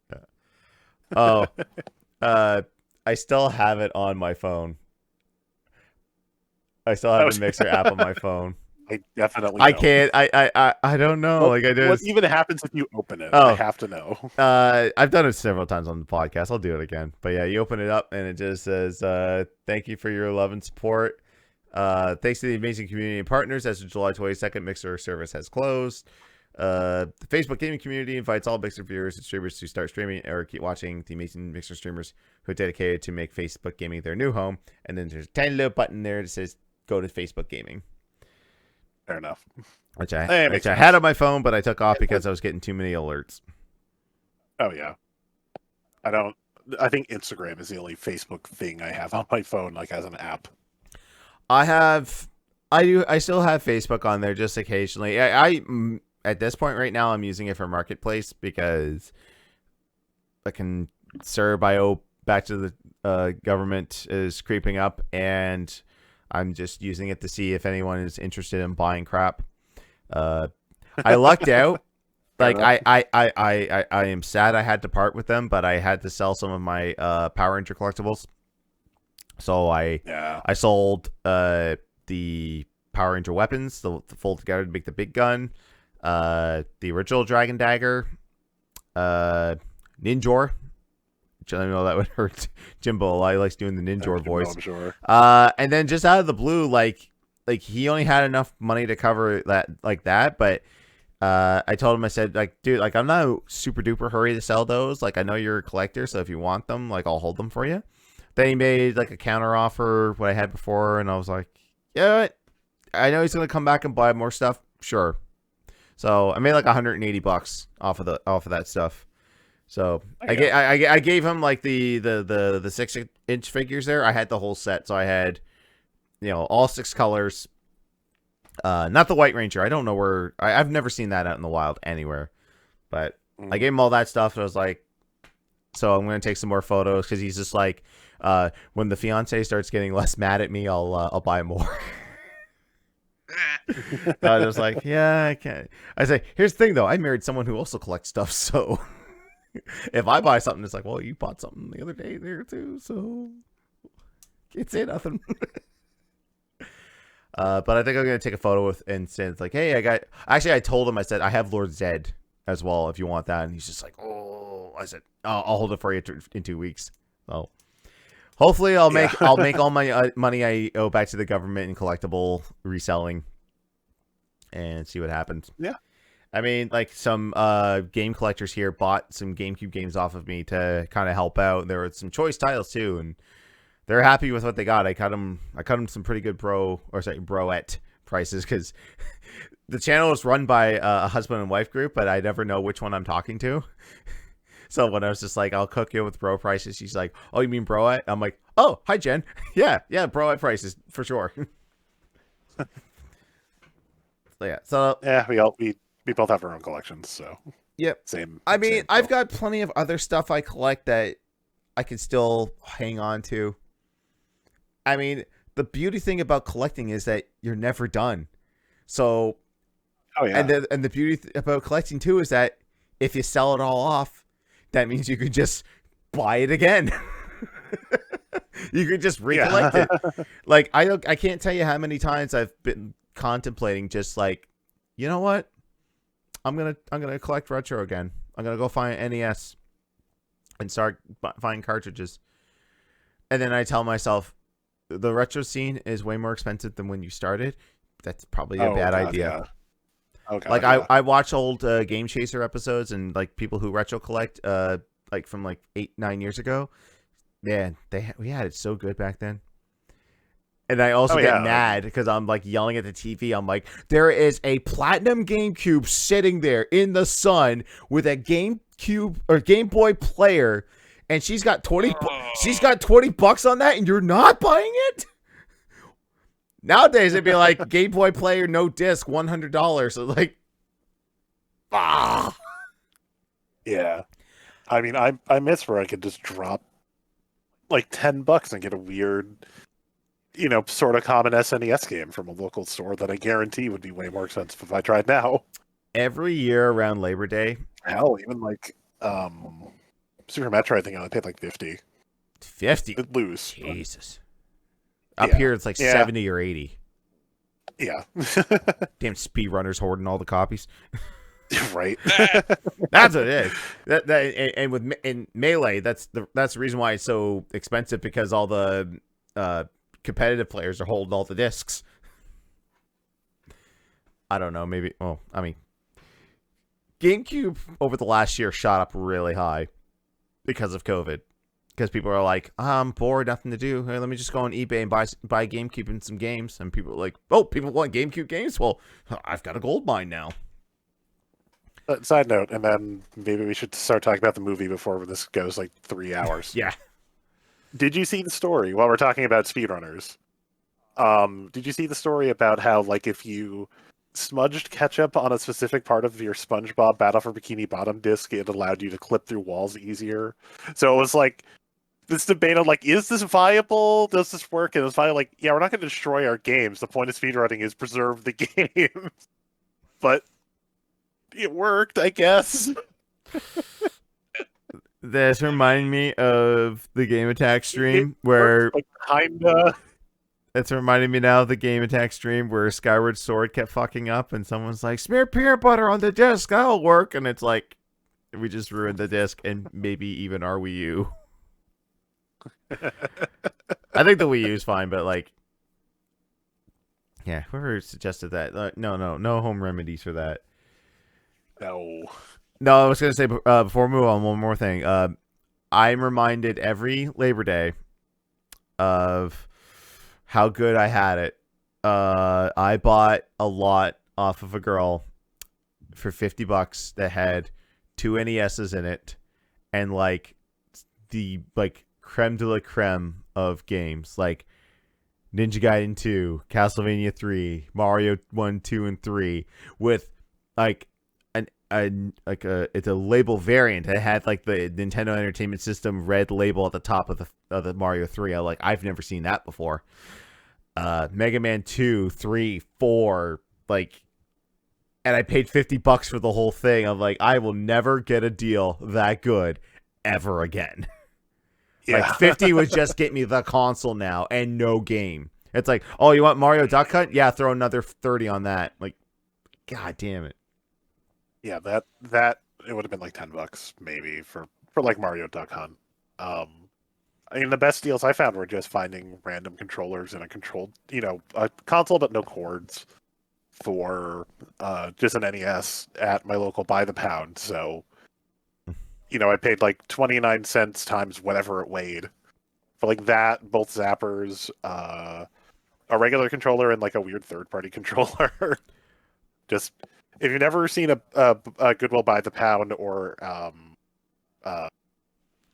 Outlet Center, it's just giant blue bins full of fucking whatever. And it's just, all right, just dig through, grab what you want, and pay by the pound. Just take your cart, push it onto a big scale, and, pay whatever. So it's like, get a cart heaping full of clothes and random books and stuff. It's like, $20. This Nintendo 64 right here, I got at a Valley Village, which, long story, I'm no longer welcome at. I got this for $20 back in the day. This to now, this would be behind their glass and probably like $200 on it because it's video games, it's rare. Oh yeah, Like Goodwill here, that would be like something like that. Maybe they'd sell it in the store, but more likely they would sell it either on their auction website, because Goodwill has an auction website now, or on Goodwill Anytime, I think it's called. I hate those. I hate those so much. Yeah. What was it? They Salvation charge, Army had whatever those price. too, and I was just like, just let me buy the thing. It's like, no, it's rare and valuable. It's like, no, it's not. It's popular. Popular isn't rare. Rare isn't popular. You know what I mean? Yeah. You know, you don't charge $20 for a copy of Mario Duck Hunt because there's like 30 million of those cartridges. I mean, probably Yeah. less Oh, depending yeah. on if internet reviewers destroy them for their videos. But Yeah. I mean, Rob, you've been pretty quiet on this subject. Have you found anything rare or retro back in the day, comparative to now? I used to, but essentially, a lot of physical stuff I essentially had to stop doing because of kids. I mean, I have Yeah. my stuff. I have it put up. I mean, you saw a glimpse of it once Yeah. in like a tweet when I took a picture of something I knew I had. But yeah, I don't really go out of my way to find it because I mean, I still have little kids. I mean, my youngest is 8, so it's not as bad. But I mean, you guys were talking about the prices, and it's like, yeah, I can't get into that. That's No. yeah. But Hey, I saw your I collection. If you're ever strapped for cash, man, like you have. You have a black label Castlevania Symphony of the Night, right? Ooh. Or is that Greatest Hits? no, it's the real original one, the Dude, non-green one. that's at least a hundo. Yeah, If you ever and strapped for cash, I man, got, you could easily sell that for a hundo. a bunch of the Final Fantasies and stuff. Those not so much. I think those have dropped in No. value quite a bit. Like 20 a piece. Yeah. Hey, my EB Games were selling new copies of those. They're telling me like oh yeah, they still print these. I'm like, someone's still printing PS1 discs? No. I mean, this is like old new stock that you probably forgot about that was in the back. Yeah. I mean, it's cool that you have it, but you know, don't piss on my shoe and tell me it's raining. Yeah. Okay, let's put the track back on. It's Yep. it's time for the big one. We teased this 2 weeks ago, and these two have got pretty good opinion or pretty strong opinions, perhaps, on this.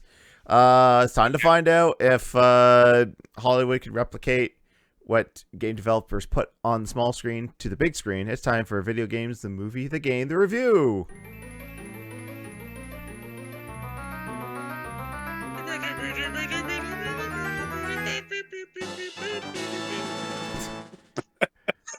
Go for that solo. All right.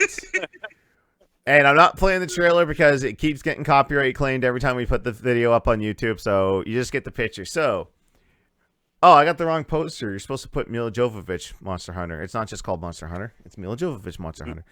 Anyways, yeah, Or Monster I Hunter. have just recorded B-roll of us in Monster Hunter Worlds for you to play. Right? Yeah. It'll take me too long to boot up the game. I don't even know if I have it installed, but yep. Oh yeah, I would have to bring my Xbox in. So we got it's Mila Jovovich and Tony Jaa, and I didn't know he was in the movie, but I guess Ron Perlman's in the movie. Yep. Yeah. Right. That's one I have strong opinions about. Yeah. So right off the bat, whoever cut the trailers for this movie, wow, they just showed like the first 5 minutes of the movie and made you think that was going to be the whole thing. It's not. No. Good way of tricking this. Like, if you wanted more people to see this movie, you should have included a little bits of the other stuff and not make it seem like, okay, I'm going to spoil it a little bit.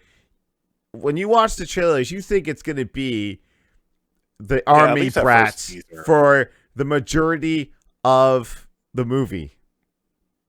They all get taken out. They all get taken out in the first. It's the first 30 minutes. I checked. Oh, I yeah. looked at the timestamp. It was like, yeah, we're 30 minutes in. Every military jobber is dead. Yeah, and I actually got a question because, I mean, I mentioned this.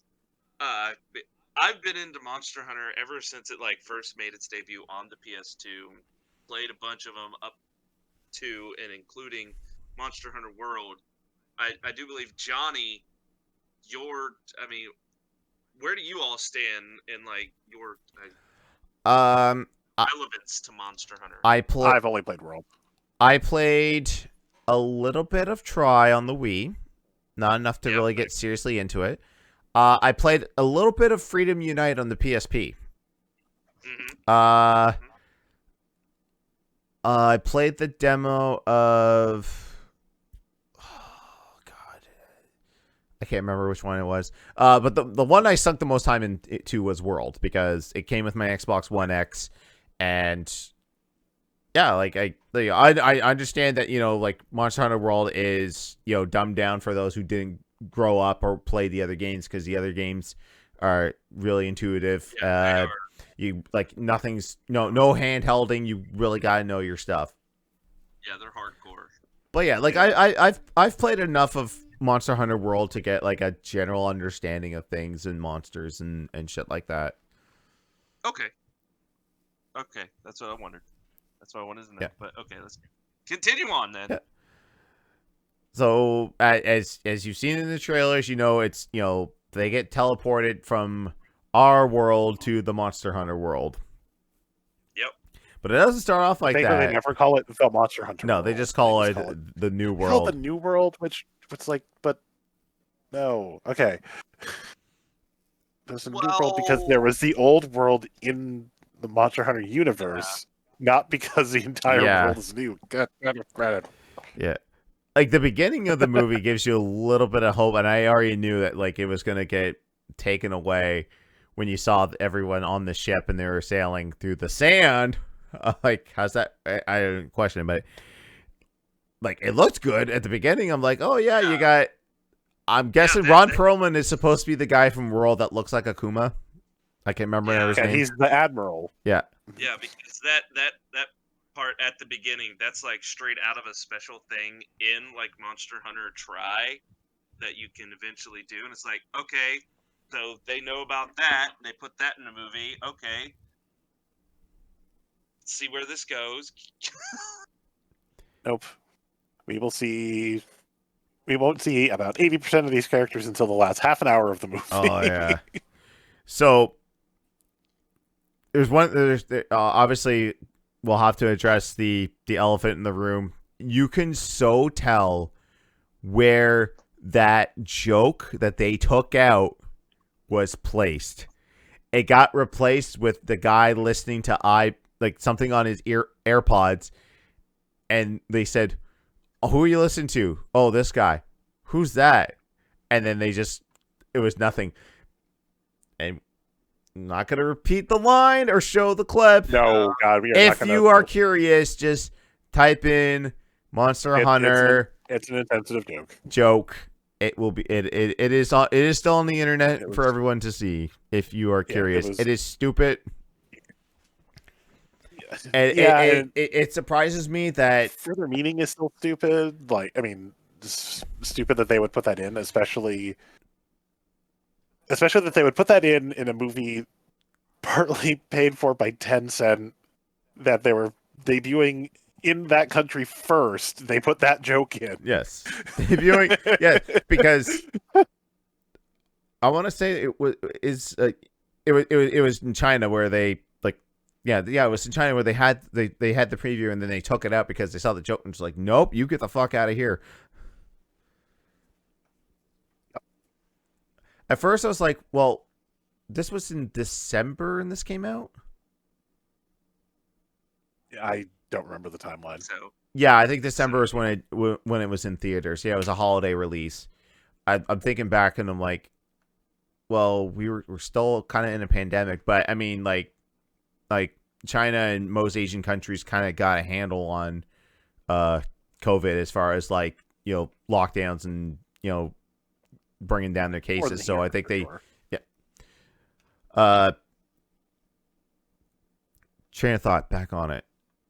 Yeah, so entire platoon basically gets wiped up, and it's just her and Tony Jaa for a good, like you said, 80% of the film. There's one also. Sorry, go ahead. Also, all the other stuff I'm looking. It's like, yeah, they're in the monster world. This is going on. Blah blah blah. Whatever.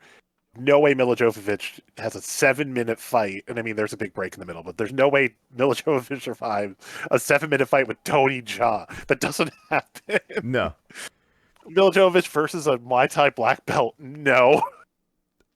Even with his hands tied in front of him. No. Here's a part I can't believe. Oh, actually, there's that, and then right afterwards, she pulls a completely not melted Hershey bar out of her pocket.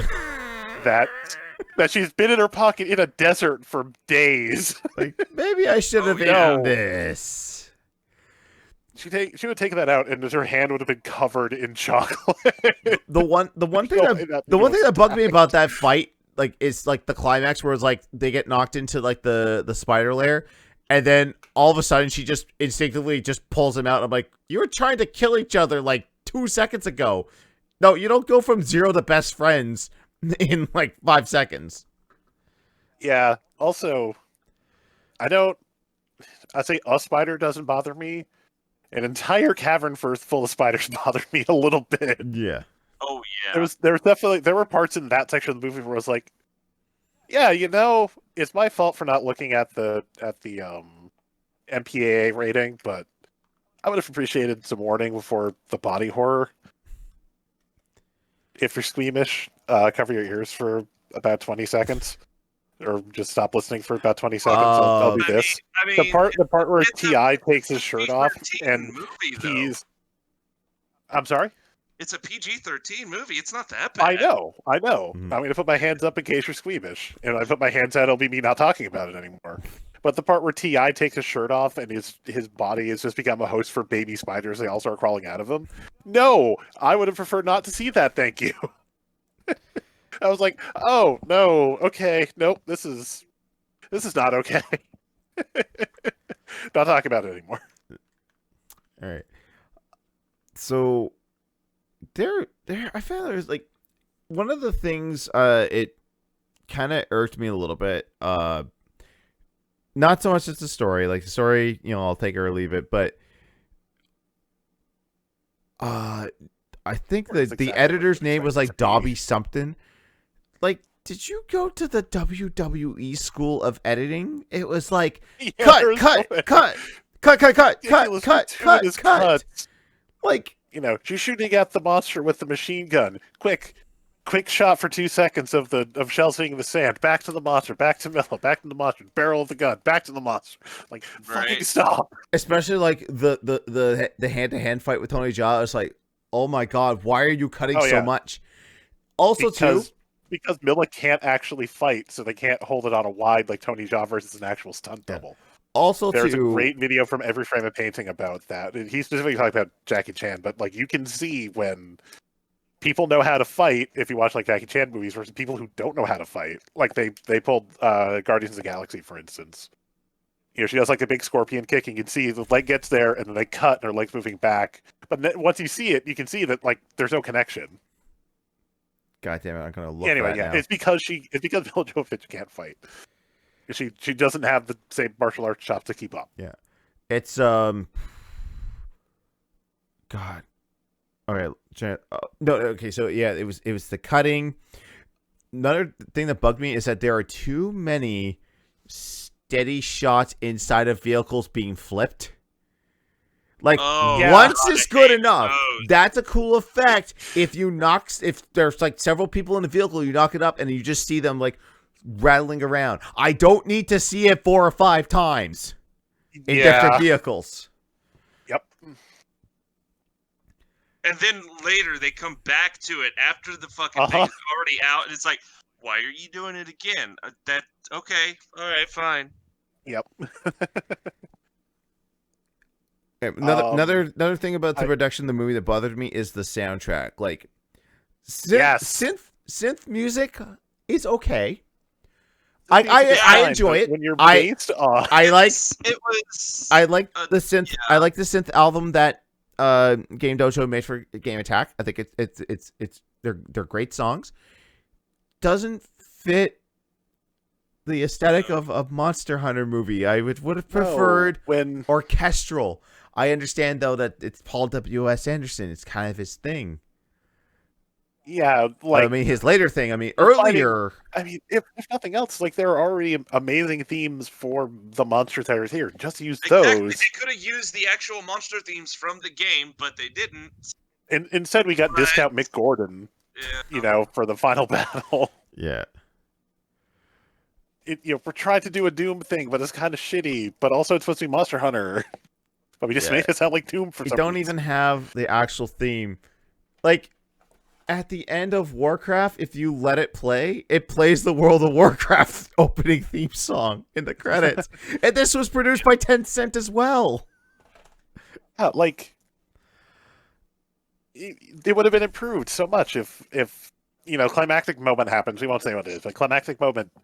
We're here. We're here. Here's the start. Here's because it shows like the logo from World basically with Monster Hunter over it. Just play Proof of a Hero right then. Ba ba ba ba. Like it would have been perfect, and they didn't do that. Okay. I got one other thing to say, but I'm gonna let you guys go because, or give me some more of your opinions. Because I've got one other thing to wrap it up with. But as you guys have played Monster Hunter way more than I have. Like you've got way more hours clocked into it than I have. Side note: it still blew my mind when I got the Twitch recap thing. Is that on my channel in 2020 when I came back, I redid the whole game, but obviously you get some like bonus help shit now if you have Iceborne. They give you like beginner armor basically, so you can just speed through the main game and get to Iceborne. I did that, so I played through that. I played through that Murder by Numbers game. Only 2 hours less than Monster Hunter. that made me giggle. But yeah, back to the movie. I didn't like Ron Perlman in this movie. I thought his acting was a little too flat for the Admiral. Because the Admiral is this big, gregarious character, and then you just have Ron Perlman who just talks at this register for every single line that he tells. And it's just like, I hate it. If you don't want I want you to be up here, and you're like here. if you never want the lore or the perfect rendition of Batman ruined for you, don't play Justice League Heroes. Because Ron Perlman is Batman in that. It's just like, hey, Batman, where are you? I'm in the bat plane. I'm flying towards you. I'm Batman. It's one of those. It depends on his effort level, and it doesn't sound like it's good for that. But I can see that working, maybe. But it sounds like not so much. Because I have like my other big complaint is spoilery. It's right at the end. Rove, you go.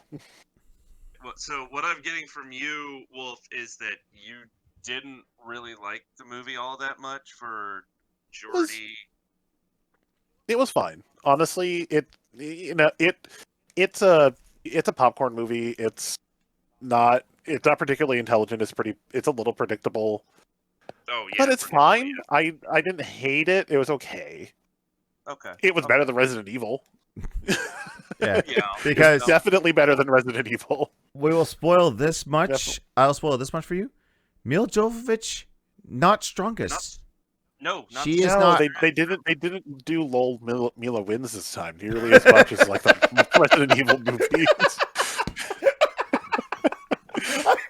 I'm just. Which I was happy with. I was super happy with. I'm imagining Mila Jovovich's face just photoshopped onto John Cena now from the classic. Hey, I got the money in the bank. Yeah, it wasn't. It really wasn't that, and I appreciate that. Well, that's probably part of the reason that I enjoyed it more than Resident Evil. It wasn't. Here's this character. She's better than every other character everywhere. But like, it was fun to see nods to the movie. I thought the sets looked great. Yeah. I mean, If they were some of sets. them were just deserts. Well, I mean, you got like onto the ship. It looked like it was. They looked like Monster Hunter sets. The spider lair looked like some of the grosser bone piles you'll find in some areas in Monster Hunter, like the Rotten Vale. It kind of looked like that. There's that one scene where the Meowscular chef shows up, and they perfectly reshot the cooking scene from the game, and I was just like, oh, I love it so much. Garnish in the. It's Yeah, I was disappointed that we didn't When- get the big reveal. When she got And then also the weird moment where the Meowscular chef like blew a kiss to her when she was leaving the ship. It was like, I don't understand what you're implying here, but I don't want to sign up for it. Anyway, moving on. Yeah. I was really happy with that. It was like shot for shot, like the exact same thing. And also too, I kind of knew it was coming because when she's walking through and I see like the butcher knife, I'm like, a Palco's gonna jump out. I know it. A Palco's gonna jump out, and then he's gonna cook something. And Yep. sure enough, it did. And it hit me. I would say, Shot perfect. I loved it. Yeah. Yep. So yeah, that's Monster Hunter. It's not as bad as I thought it was going to be. I thought Yeah. I thought army brats were going to be through the whole movie just shoot. I honestly thought that they were going to take at least a few monsters down with that. Like the smaller ones, the ones that you just like, oh, I need this little thing. 2 hits, you're dead, right? Yeah. I didn't expect Yeah, no, it's this is my vehicle the whole time, and I'm happy that Paul W.S. Anderson kind of pulled back a little bit. It's like, yes, my wife's the star, but I'm not going to make her the all-encompassing important person. Yeah, it's a little different between that and like Resident Evil, where it's Like my OC character. They're zombies, and some of them are gigantic and horrible. But it's still like her world's like, no, you are stepping into something that you cannot handle on your own, and you need their help. Yeah, which I will give them total props for that. Yeah, this is somewhere in the middle. I mean, audience score actually for this is higher on Rotten Tomatoes than it is like critic score. I think critic score is like in a 44%, and audience score is like at a 70%. So like, I don't find it overtly offensive. Like, I'll be completely honest. I had zero expectations, and I was prepared to be disappointed. And I was like, it was okay. Not disappointed. Okay, I wasn't like, wasn't bored to tears. I mean, there were some points where it was kind of just dragging along. I was just like, all right, can we, the survival stuff I can only go so long. I will say though that it kind of ended really abruptly. Oh God, yeah. And I think it might have had to do with some type of reshoot, because if you look at the end when they're gathering together, there's like a distinct drop in quality where it looks like Amelia's just sitting in front of a green screen and they didn't shoot it properly. I noticed that with Ron Perlman at the very end as well. Yeah. Where it's like there's a super clear outline. Yeah. Like that is it's like, that is green screen. Yeah. It's just run towards the camera and yell for a bit. we'll also too, there is a mid-credit scene.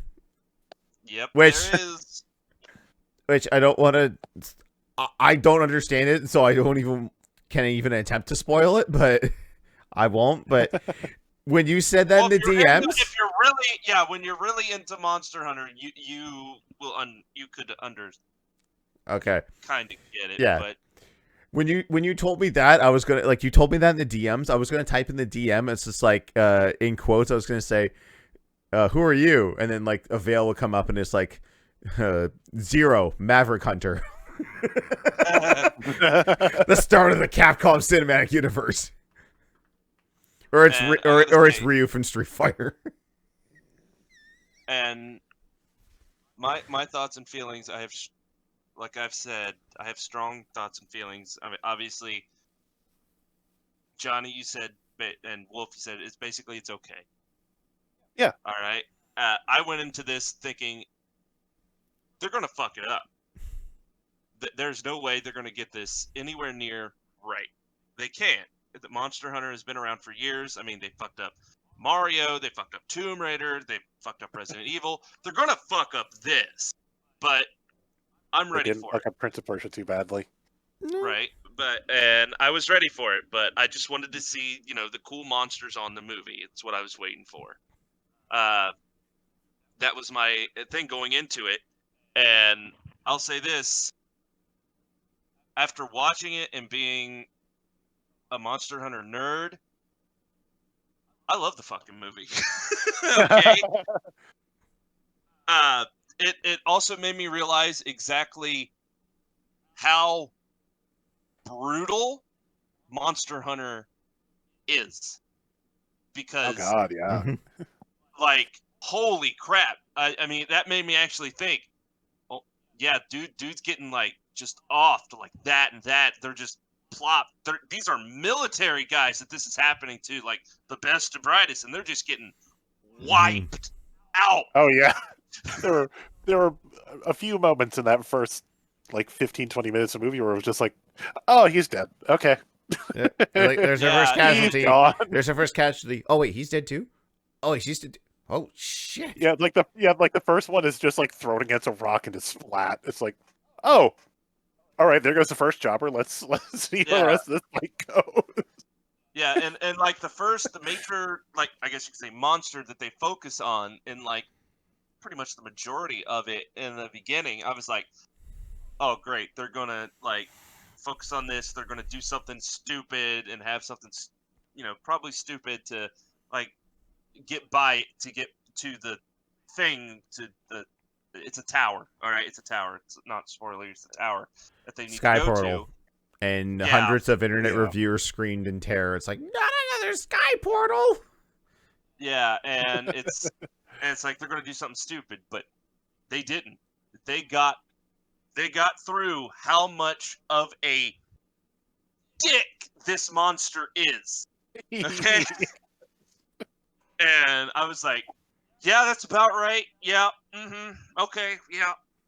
So obviously, not that they would get to the Elder Dragons in the first movie, but like it's just funny to me to see them like the ultimate evil. And I mean, this has been spoiled. Like this is all over the place. Yeah. Is like,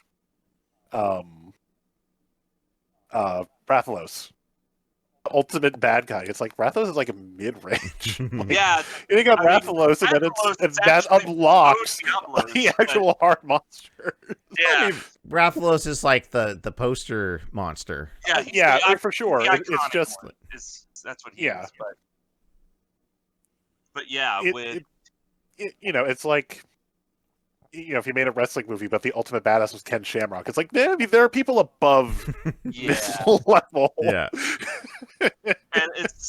And the reason I loved it is, like, knowing all the lore, and stuff like that. That, like, the Monster Hunter world is a big world technically, and there's a lot of undiscovered stuff. I mean, like, almost every game is like a new place or new area in the world being discovered, and, like, finding these monsters and stuff. And it's like, okay, so at least that makes sense. This movie, it's like a place. It's okay. I can parse that with something from the game. Yeah, sure. And they got the monsters, and it's about the civilization, because in the game you hear about these civilizations, and all right, it makes sense. It makes sense. Yeah, sure, you can nitpick some stuff, and, like, the whole Ron Perlman and what he can do in the game and how he acts, and it's like, okay, they were obviously, like you said, going for that one type of guy from the game, and he's, like, big and boastful, and how he looks, and he's got the sideburns, essentially. They kind of nailed the look. It was just Ron, Yeah, I just wish Ron Perlman like put more into it. Like, right. He didn't convey the energy, because no. I mean, the action. Okay, he uses a fucking switch axe, which I was like, yep, that makes sense. Okay. I mean, I made the joke as like, all right, here's this person. They're new to the world. They haven't experienced it at all. Of course, she's a dual blades user. Yep. And the big thing, the main thing that pissed me off so fucking much about the movie. Oh my god, I was so pissed. In, like, the final big fight scene, I think we have the same complaint. the one person, it was a girl, they eventually find her. She has the weapon, a sword and a shield. I love the sword and the shield in the game. Okay, no, we don't. Okay. She goes to run in, and essentially she just gets bitch slapped. Boom, gone. It's like, what? But no, come on. She could have blocked. She's got a shield.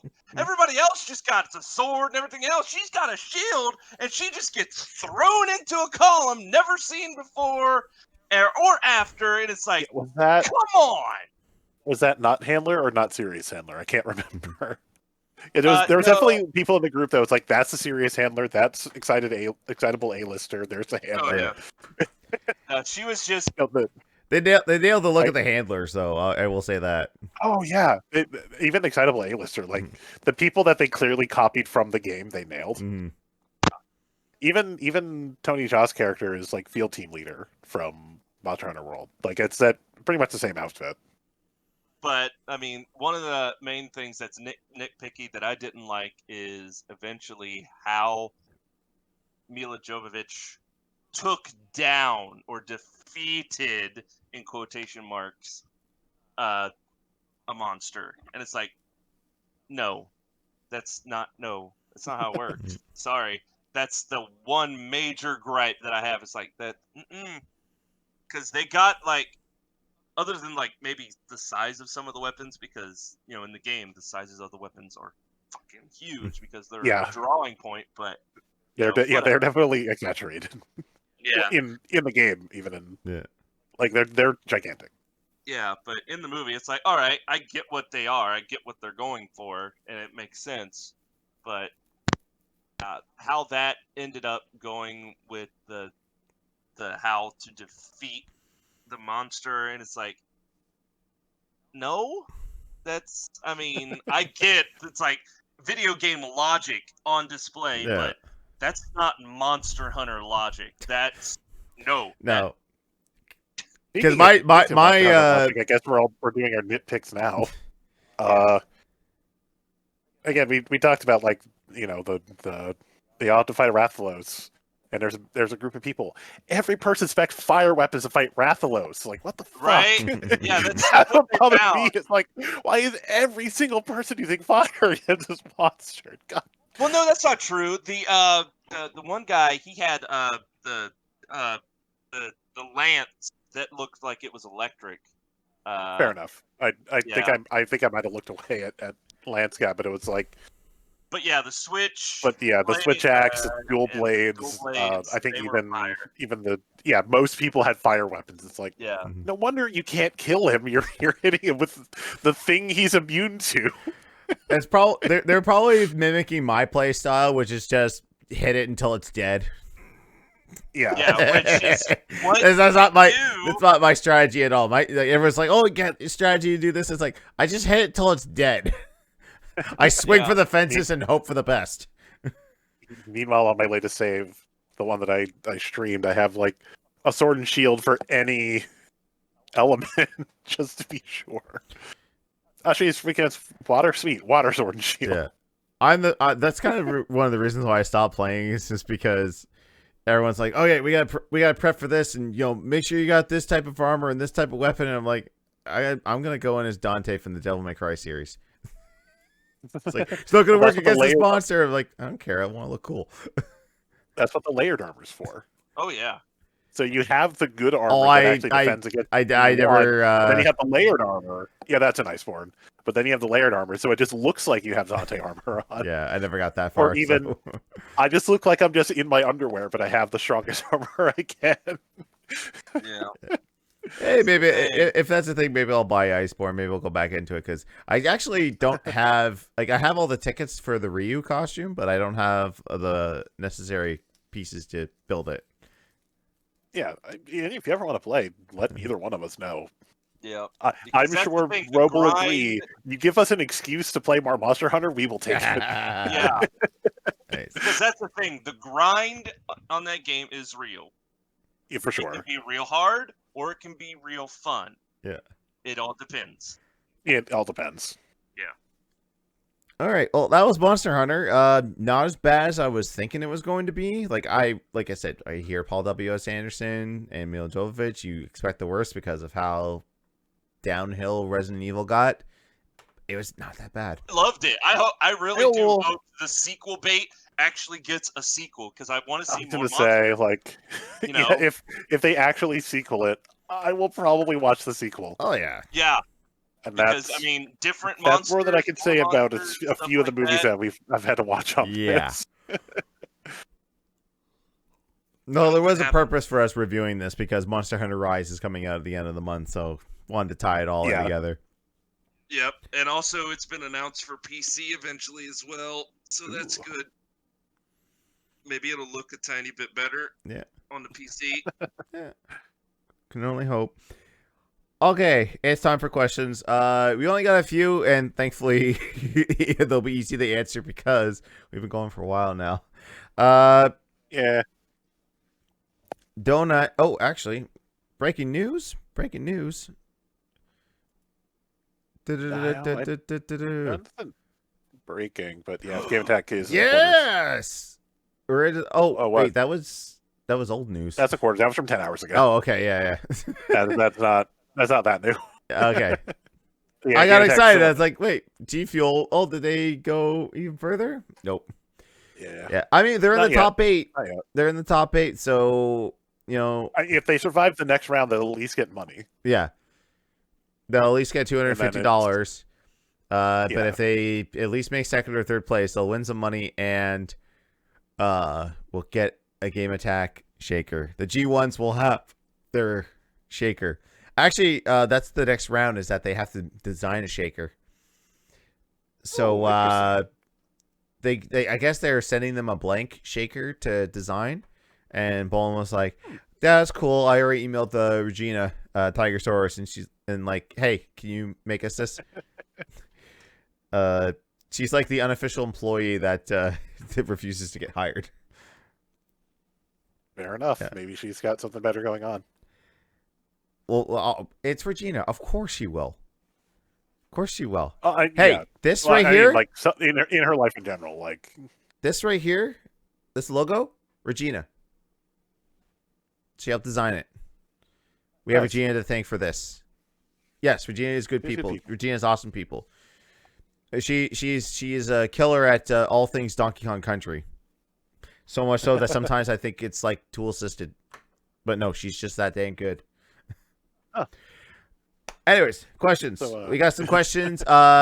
So this almost may be the last Q&A that we do, because we might be retiring it for the new game club that we're going to be doing, which you guys will have at least 3 weeks to do, because we're doing 3 weeks, because next week we're doing the 50 turn Mario Party, and then it's GTA. Then it'll be Robe's game for the next one. We'll do the podcast after that. So your assignment is, we're playing the Outer Wilds. Let me say that again. Wilds, not worlds. So You got the box art or something that you can show? I think it's on Game Pass. Actually, both of them are on Game Pass. it's definitely on Game Yeah. Pass, because it was also one that they gave away originally on Mixer. I think if you had watched their E3 presentation one year on Mixer, Yeah. you got that for free when it released, which it then didn't release for months, and then Yeah. So Woody wants us all to play it and then have a discussion about that. So like I said, hosts don't need to play it on their stream. Viewers don't need to play it on stream. Just play it and then come in with your thoughts. We'll take the suggestions from the chat as well, and we'll have a host or two who has played it and be on that podcast. As far as the Q&A podcast questions, this might be the last run of it. But Donut25 asks us who our favorite TMNT characters are, leading into the Shredder's Revenge. My favorite character from TMNT all depends on what version. If we're talking cartoon, Michelangelo. If we're talking movies, Raphael. Video games, Donatello, because longest reach, especially in the original NES.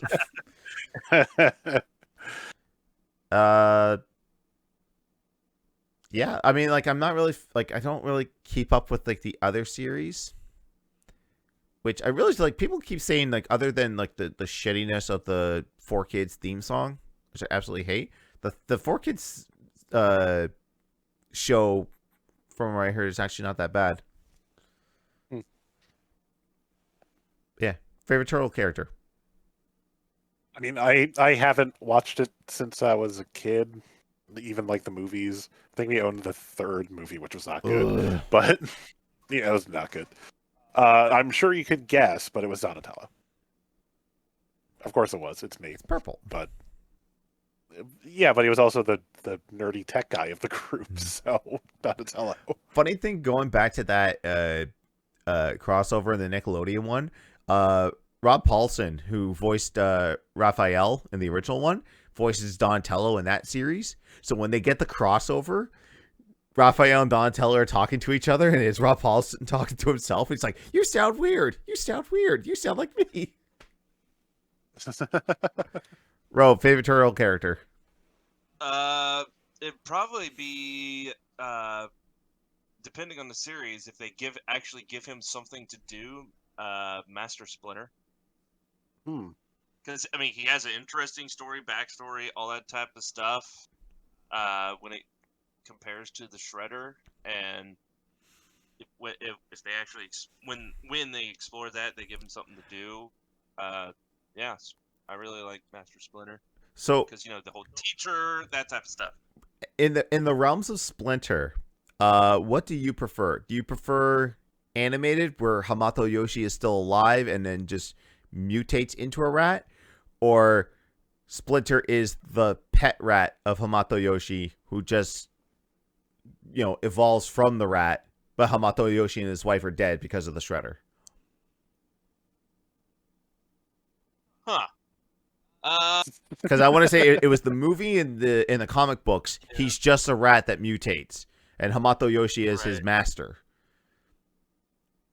Yeah, I mean, it generally it makes more sense if he mutates, fuses with the rat, and can't do what he used to do because of the mutation. But again, it all depends on what they do. Which version was it? It's one of I think the Nickelodeon one, where they actually did something with him. He was obviously the teacher, but he was an active participant and he did things. And he was very interesting. I know a lot of the interactions between him and Splinter and the Shredder and stuff like that, until they went off to do more things like in outer space or whatever the fuck they did. But yeah, we got people. It depends on Venus and Vanilla Ice over in the chat. Yeah. Yeah. I mean, Casey Jones is always fucking rad too. Yeah. Although it blows my mind now, just because I know what I know him from now. It blows my mind that Christopher Maloney was Casey Jones. It's like, wait, what? He fucking okay, or was it? Now I gotta look it up with him. Okay, I don't know if Redman is joking, but yeah, Tatsu. I like Tatsu. What's his name? The other good one. He's like an actual samurai. He was a bunny. Oh. I can't remember his name, but Yojimbo. Usagi Yojimbo? Yeah. Or Yojimbo Usagi Usagi? Yojimbo, that sounds right, yeah. Yeah, he even actually, at this point, I think actually has his own comic series. Yep. Oh, yeah. Usagi Yojimbo. Yeah. Oh, man. I think we could almost have an entire podcast just devoted to turtles. All good. So this next question is from me, because this has been on my mind a lot. Based on videos I've seen of audience reactions in theaters to big moments like in Avengers Endgame or Rise of Skywalker, what are some of our best/worst movie experiences? So this got brought up because every now and then through an Instagram reel, I'll see oh yeah, here's the reactions to everyone in the crowd to Endgame, and it's a bunch of hooting and hollering, and I'm like that doesn't happen in Canada. And nobody gives a standing applause at the end of the movie. They're just oh, the movie's over. Okay, get up, throw out your popcorn, and leave. Especially one I watched recently, which was at the end of Rise of Skywalker, where it's just like, "Who are you, Rey?" And then you hear some people in the audience is like, "No, don't say it, don't say it." Rey who? No, don't say it. Rey Skywalker. Fuck you. Fuck this.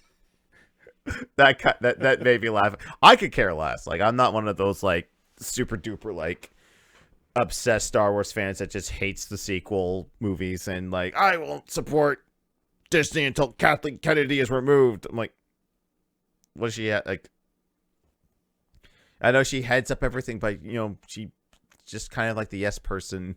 Everyone else goes and makes the movie, so go blame them if you are unhappy. But you know, they're silly movies. Don't read too much into them. But yeah, so best worst moments for me. I don't really have a worst moment. I do have some good ones. Actually, Wordman has a good one here. The only time that I've ever been in a theater where it was like getting pumped was episode 2, Yoda versus Count Dooku. When he pulled back the robe and took out the lightsaber, the audience erupted. Yep, I remember that when Yeah. that happened when I was younger. And then we were kind of a little bit giddy, going like, yeah, look at him hopping around. And I will say for Endgame, like nobody like was like going, yeah, woo, at the end of most stuff. But Melanie let out a big squee when Cap lifted up Mjolnir. She freaked out at that. The only other good one I can remember is, have you guys ever watched the movie Law Abiding Citizen with Gerard Butler, Jamie Foxx? Nope. So it was a movie where, okay, so the crux of the movie is Gerard Butler's wife and child are murdered by like home invaders, but they get a reduced sentence because I guess they had ties to something else. And he's obviously pissed off about that. He's like, no, they should be executed, whatever, not getting a reduced life sentence. So he spends his time learning like the legal system. So he ends up kidnapping the dude that murdered his family and tortures him, films it, and gives it to the family of the lawyer. It's just like, hey, and like it's just this big cat and mouse game that's going back and forth. He's like still committing crimes while he's in jail, and he's like getting away with it. It's weird. And there's one moment. The funniest part about this story is that sitting in front of me and my date was a mother and her 8-year-old kids. Yep. This is an R-rated movie. At first, he's in trial. It's like at his hearing. He says something that was going to get him off the hook. And then he was like, Judge, you're so fucking stupid. Like, I just played you for a fiddle. Like, I just said some words you wanted to hear, and now you're going to let me go. And then he gets, like, thrown in contempt or whatever. And he yells after us, like, I bet you take it up the fucking ass, too. The kids start giggling, like going, he said a bad word. And then there's a point in the movie where he gets a steak for a meal, and his cellmate's like, I'm going to beat you up unless you give me that steak. And he's like, all right, sure. He starts eating the steak. Oh, that's good steak, right? He takes the T-bone and just starts jabbing the guy in the neck with it. And he's just soaked. And the kids are like huddling inside their mother. And they're like, the mother's like, what kind of movie did we take my children to? One rated R. Wow. And there's a moment too where, sorry if I'm spoiling a bunch of this, but it's like a 15-year-old movie. I mean, if you haven't seen it then, you're not going to see it now. But there's a point in the movie where the judge that threw him away is like, they're having a conversation with a lot of lawyers. It's like, this guy's, I don't know how he's doing this stuff. Like he can't be getting out of jail and, you know, causing all this trouble. And all of a sudden she takes a call from her cell phone. She opens it up and goes, hello. And a gun goes off and kills her. That shocked me. I yelled out, what the fuck? The mother turns around and looks at me. I'm like, oh, come on. Don't. I say fuck and you judge me? No way. But yeah, that was that was probably like one of the weirdest experiences I've ever seen in a movie. My date too was just like, this movie's great. It's a really good movie. I'm not gonna like spoil anything else. If you guys haven't seen it, you should check it out. It's a really good movie. But like for you guys, like have you guys had any like weird experiences like that in a movie theater? Like for something Murphy, go ahead. hyper. I feel like I answer all the things first. Yeah, well, see, I mean, I've had the Star Wars like moments and stuff when I was younger, but there was a really big moment that happened to me and my family some time ago when we went out to the movie theater where we saw a little dinosaur movie called Jurassic World. Okay, and love the movie, hate it, whatever. Okay, my wife and my 8-year-old, my wife, all her life to this day, obsessed with dinosaurs. You know, when she was little, she wanted to be an archaeologist to dig up dinosaur bones. You know, she's read every dinosaur book you can imagine, all the Jurassic Park books, she's seen all the movies and everything else. And we went out and we saw Jurassic World, the last Jurassic Park movie or whatever, the day it came out. Mm-hmm. Took the whole family. You know, it was during like the day, so the movie theater wasn't packed. There were people there, but it wasn't like packed. And there is a scene in the movie because you know, like they've got all the dinosaurs. These are like the original dinosaurs, like from the first movie that are on this island, right? And well, my wife, she loved the first Jurassic Park. She loved them all. She doesn't care how shitty they are. She just loves them all. And her favorite dinosaur is the Brontosaurus. Okay? And at one point in the movie, they have to get off the island because of a volcano erupting, right? Oh, is this Okay. Jurassic World 1 or the sequel? Well, I can't remember the name of it, okay? I just remember If there's the volcano, I think it might have been the second one. okay, well, whatever it is, Okay. it's that moment when, you know, they're literally everybody's racing, the dinosaurs, everybody racing to get off the island. And the humans and stuff, they get off the island, right? And the last thing you see as they are enveloped in smoke and flames and lava are her favorite dinosaurs from the original movie billowing up, crying out in pain Oh God. because they're dying. They can't do anything. And my wife broke down. Yeah. She was crying. And I was like, holy shit. And my 8-year-old sitting beside her, let's just say he wasn't happy either. Okay, because he likes dinosaurs too, and all these dinosaurs were dying. And we didn't have to leave or nothing like that. They weren't disrupting anybody, but I don't think I have seen a movie impact my wife or my kid or maybe kids more than that because they love dinosaurs. They've seen all this stuff and yeah, I was like, yeah, that sucks. That's rough, but it's for her. It was on a whole nother level. She's never done anything like that, and just yeah, Damn. that was the craziest experience I've ever had because of that scene. And when eventually the movie was over and she explained, like, you realize what those were, and I was like, what do you mean what they were? They were just dinosaurs on the island. And she explained, no, those were the original dinosaurs. Those were like the ones from the first movie and blah blah blah. And I was like, oh, it clicked. Mm-hmm. And yeah, that's a thing that happened. And just yeah. Redman says, "Holy But Optimus Prime, Batman." Man, I can't imagine like G1 Transformers was way before my time. Like I would have been like 3 years old when that movie came out, or whatnot.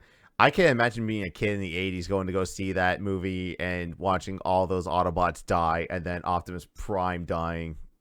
That would have killed me. Yeah. Guess what, kids? All your favorites are dead. Now buy new toys. That's why they died. Because like we don't have these I toys know. anymore. Kill them. They were gonna I do know. that. They were gonna do that in the G.I. Joe movie. They were gonna kill Yeah, the I remember main hearing that. guy, and then Yeah, like they're it gonna would kill Duke. like they had to revoice it because it's to say he's in a coma because everyone freaked out over the Transformer movies. Like, no, you can't kill off another character. It's like, oh, but kids. It's like, and at the end of the movie, it's like, oh yeah, Duke's fine, yay. Wolf, your any best worst movie experiences? Best was for movies because like most of my best theater experiences were live theater, so it's hard for me to call this. This is a different beast. Worse, I know I've talked about this before, but I went to see Ang Lee's Hulk at a discount theater. Like we paid like $1 a ticket. A friend of mine that came with us fell asleep because it's so dark and so boring. It was not a good movie. He literally fell asleep in the theater. Damn. That's But I mean, if you've never seen Ang Lee's Hulk, the one with Eric Bana, there's just so much just like here's just dark scenes where you can't see what's happening, especially not on a shitty discount theater screen. damn. But All right, I got two more quick ones, and we'll move on. I know I've talked about this before. Shortly after my dad passed away, we were trying to do stuff as a family to try and kind of lift our spirits. Went to go see Tropic Thunder in theaters, and there's a moment in the movie. So there's a moment in the movie where the director takes them out, and like it's the first bit. It's like, all right, we're gonna go get the shots. I've got cameras everywhere, and then he steps on a landline and explodes. No one in this theater knows what's going on. Like they just see it like this. You just hear boom, and then you see the bits fall down, and no one says anything. The theater's quiet, and then off in the distance you just hear, and then off the other side you hear, and then uncontrollable laughter as everyone starts to laugh. We're like, wait, is this funny? Oh god, this is funny, and it just keeps going and going and going. It was like a sustained laughter for a good like 5 minutes. And we sorely needed that. can I? Sorry, go ahead. No, go ahead. Just one live theater one for worst because this trumps the Hulk one. I don't know if you guys are familiar with Rent, the show, the movie, what have you. I don't know if you guys watch musicals at all. Not really. But there's a moment in the second act where because the whole thing is basically centered around AIDS and HIV, and there's a point where like a character falls in love with a trans woman. She passes away, and like essentially her last moment in the movie is her like slowly walking off stage after her last number. So it's except for like the last notes of her number, it's dead silent when we're watching our community theater. Someone's fucking Facebook notification goes off, like during like one of the most emotional parts of the play. And it's like our entire row was about to go murder this person. We were all friends and all except for me. I can't act for shit. All community theater members. It was all people supporting this show.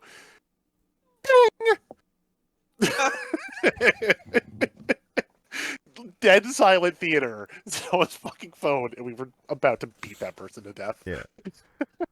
The last quick one is more recently we watched Toy Story 4 on Disney Plus, and the ending to that.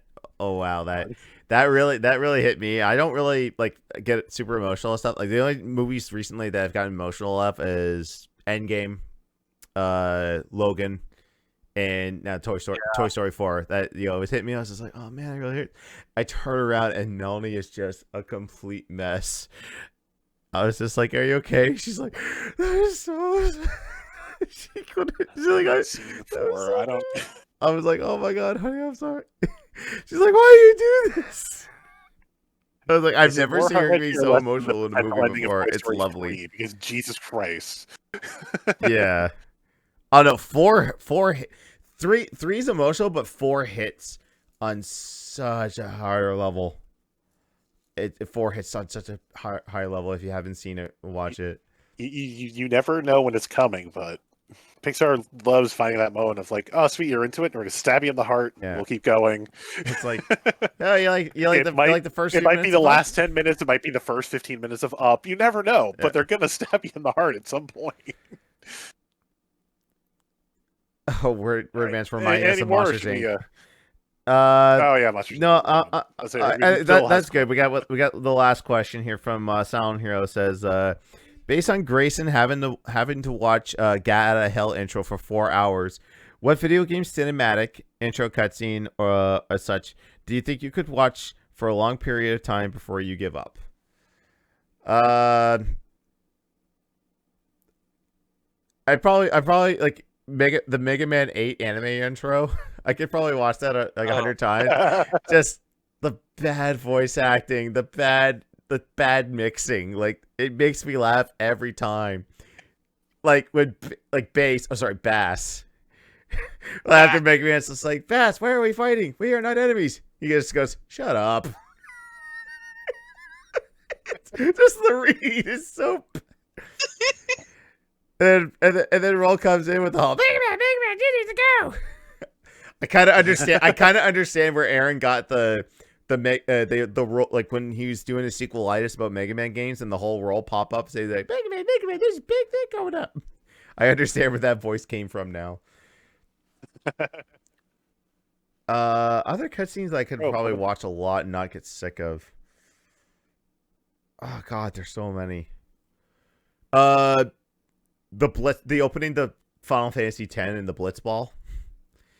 That's a good in one. college watched that so many times because we were all there for CG animation and we were just like in awe of how good it looked. We're like, can we replicate that? It's like we don't have the machines for it. Fuck it, I'm gonna try. There was a guy in my class who spent. There was a guy in my class who spent, I kid you not, almost a year trying to model his girlfriend in Lightwave. I don't think he got anywhere close, but he had so many reference photos trying to pinpoint and try to make the most high poly model, and it just didn't work.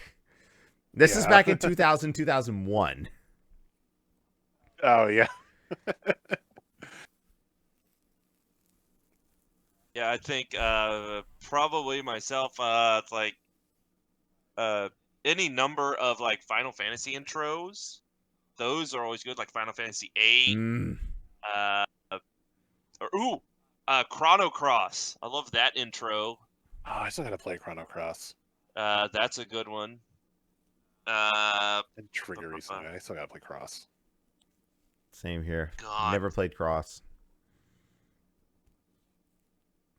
Yeah, like I mean, if you want an epic one, you go with like Final Fantasy VIII. But that one's like, Fido set that.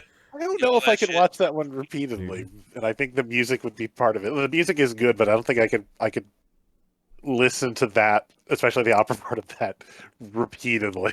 I think I would grate a little too quickly. Yeah. I mean, it's kind of weird because, like, that was just kind of like a moment in that stream, in that Scavenger Hunt stream, where people just kept giving 5 subs to Game Attack, and Grayson had to watch the opening to Get Out of Hell over and over and over again.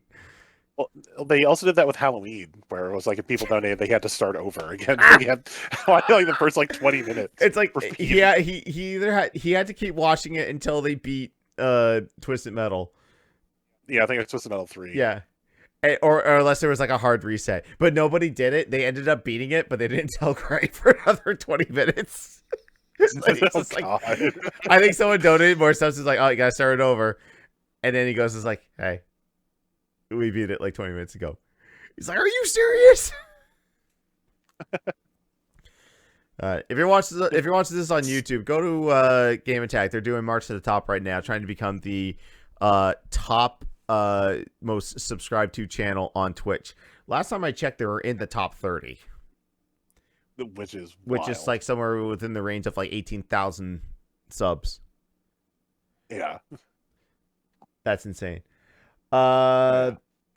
I can't think of really any openings that I would watch over and over again. Like I could say like that scene, and then I'll be like, oh, yeah, that's my favorite scene, and then but like if you like force me to watch it over and over and over again without having to mute it or pause it, yeah, some cutscenes I'll probably get like I never want to play this game again.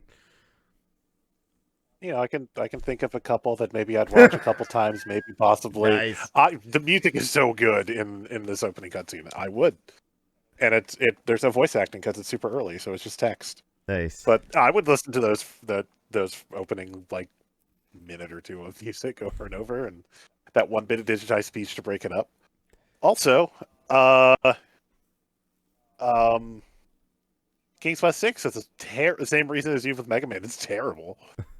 It's 3D from 1992, so it's just everyone just moves like a mannequin, like land ho, and this one arm is moving. It's awful. It's hilarious, but it's from an actual animation standpoint, it's terrible. Yeah. So, I can watch that one on repeat and just keep laughing at it. Where man says the intro cutscene to Ninja Gaiden 2. That's pretty good. That's good. That's a good tune, and like man, like Temco knew how to make like cinematics on the NES. All right, that's gonna do it for this podcast. Oh my god, we went 2.5 hours. Yep, we're a chatty group. We are a chatty. We go off the rails. We really go off the rails, but that's cool. I mean, movies, Power Rangers, Turtles, yeah. Monster Hunter. We also had to yell about Monster Hunter a bit. Yeah. It's all good. All right, so programming. We don't have a stream on Friday because normally that's Reset Patrick, but he wanted a Saturday time slot just so we could do the Mario 35 tournament. So, guys, Mario 35 tournament this Saturday at 7 p.m. It's going to be a great time. Prizes are going to be won. Hearts are going to be broken.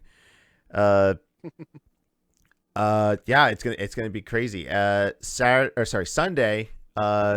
Fat Man's back with more Yakuza Kiwami 1. With I'll be Wolf hanging out on in chat and playing along again. Yeah, I'll probably be in chat playing something else. Just I really love our Sunday streams where let's just chill out and hang out and not worry about anything really. I just like just getting into the call and just like shooting shit. Last Sunday's was great. Yeah. I can't wait until we play more of that, but we're gonna have to because programming note. I know what my next stream is going to be. I'll announce it now. I'm doing an Extra Life incentive next Sunday because I've been saying this all along. As soon as Season 4 drops of Fall Guys, I'm gonna do it as my next game day. I'm not gonna play it before then. And I'm doing it with crowd control. Yes. So if any of you my guys, first exposure to Season 4 of Fall Guys will be with crowd control on and will be on stream. So if you guys have been saving up your channel points for anything, it's going to be this. So channel points you can redeem for gold coins with crowd control. So you can make Wolf continuously jump. You can make him like continuously grab. Invert control. I don't know the full list on there, but you can really mess with Wolf. I'd have to pull it up. Yeah. And for sure programming for next week, obviously, is going to be the Mario 50 turn hell in Luigi's Engines room. That's going to be time. And you guys will know the dollar amounts on that day for direct donations and bits to mess up the game. And that's definitely going to be on YouTube as well. Am I forgetting anything? I'm not sure. This is usually the point where after we plug our game day stuff that we plug ourselves. What do you got? What do you got on the horizon there? Well, are you doing Codename Iceman now or? Codename Iceman won't be until I'm finished Yakuza 0. So okay. It's probably not going to be for a couple weeks. I'm going to be working with that. I'm just about to start chapter 3, so we're going to start the first appearance of Goro Majima So my wife is super excited. That's like her favorite character. Nice. And also, his introduction scene is amazing. So Yeah. I'm excited. But also, if you're watching us on YouTube, it's outdated. Go to twitch.tv/MrTLWolf and watch the VOD. Because I will save this, at least this portion. I found a new Lego thing to put together. I'll be doing that on Friday. I like building Lego on Friday. And I had to get it because I didn't know they made this, and it's silly. And it's one of those things kind of from my childhood that I just found hilarious that it actually exists for putting together Gravedigger, Wow. the posture truck. Wow. That's awesome. I didn't know they did a Gravedigger, but hell yes. Lego Technics with Monster Jam. That's awesome. Monster Jam. Didn't know it was a thing. I found out today when I was at Walmart. I was like, oh, there's these others kind of cool, but I'm not that drawn to them. But there's also Gravedigger. Nice. Rob, what do you got planned with the G1 Sports Entertainment streams? Well, obviously Thursday is Throwdown, continuing our road to the next pay-per-view. Lots of stuff going down. With that, all the rivalries are set. One of them actually involves you two that are here for the tag team titles. Remember? Are we getting a rematch for the tag titles? Well, you're still in the rivalry, so fair enough. It'll come eventually. And obviously, we've got on now Sundays is the G1 Baseball League with Jimbo and I, and now Mondays at 7 is the G1 Football League. It'll be the third week of that. We're going to be picking a new team matchup game that probably we haven't seen in action before. We'll be doing that, and just banging all that out, keeping that up and going. And I've been also actually using my own Discord now, which I'm terrible at saying that I have a Discord. It's where I post things about the wrestling, about football, about baseball. I just had an idea that I couldn't write down, so I put it in the Discord, and it's there. And if you're part of the Discord, you might see something that might end up on baseball or on wrestling. So all that is on my channel. You can find that there on the Twitch TV Red Rope thing. Yeah, that's probably one of my big things is that I suck at trying to maintain a Discord. I'm trying to get better, but there's so many hours in the day compared to everything else. Right. But I just put in the link in the chat there, guys. If you're watching us on Twitch, there's a link to all our individual channels. Most of us make this our semi-regular thing. Others just stream whenever they can. But if you want to follow us on our individual channels, there are the links right there. As for me, my buddy Gabe's coming over tomorrow. Not being streamed. We're rolling for some D&D characters. He wants to do a campaign, so we're gonna get a character sheet. We're gonna roll. Tomorrow, 7 p.m. We're gonna play some Genesis games. I'm gonna put the Genesis Mini up there, and he's a big Sega guy. And honestly, I don't play. I looked at my complete list. I don't think I've ever completed any games on the Genesis or any Sega console at all. So I need to rectify that. We'll see how many we can do. We're definitely doing Hyperstone Heist, TMNT Hyperstone Heist, because we're so pumped for Shredder's Revenge that we need to play some Turtles on the channels. It's Hyperstone Heist right away in the chat. Friday, Woody and I are going to be doing Lost Nightmares for Resident Evil 5, finishing that up. And then for the next week, I'm going to be doing a lot of Nintendo stuff to round off the month. I'm going to be, before I went through the top 100 NES games as according to IGN, I'm going to do the top 100 SNES games according to IGN. I have no idea what's on that list, but we're going to take a look at all 100 and see how wrong they are. Or we're going to have conversations. I'm going to fire up the old NES Remix game for the Wii U. I haven't played that in ages and see trying to remember what they had on there.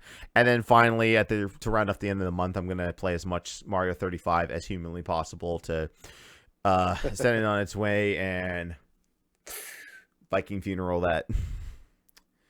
Yeah. Just get an arrow and just shoot it off the Valhalla. All right, well that's it for the podcast. I don't know how long our longest podcast has been. I'll have to go back and look at the YouTube archives, but we went quite a while. I don't think we're gonna have a post show of us just rambling. Yeah. Why not? No, Yeah, well, Bibbidi Boppity Boo. See you game days, guys, later. I can't top that. Have a good night.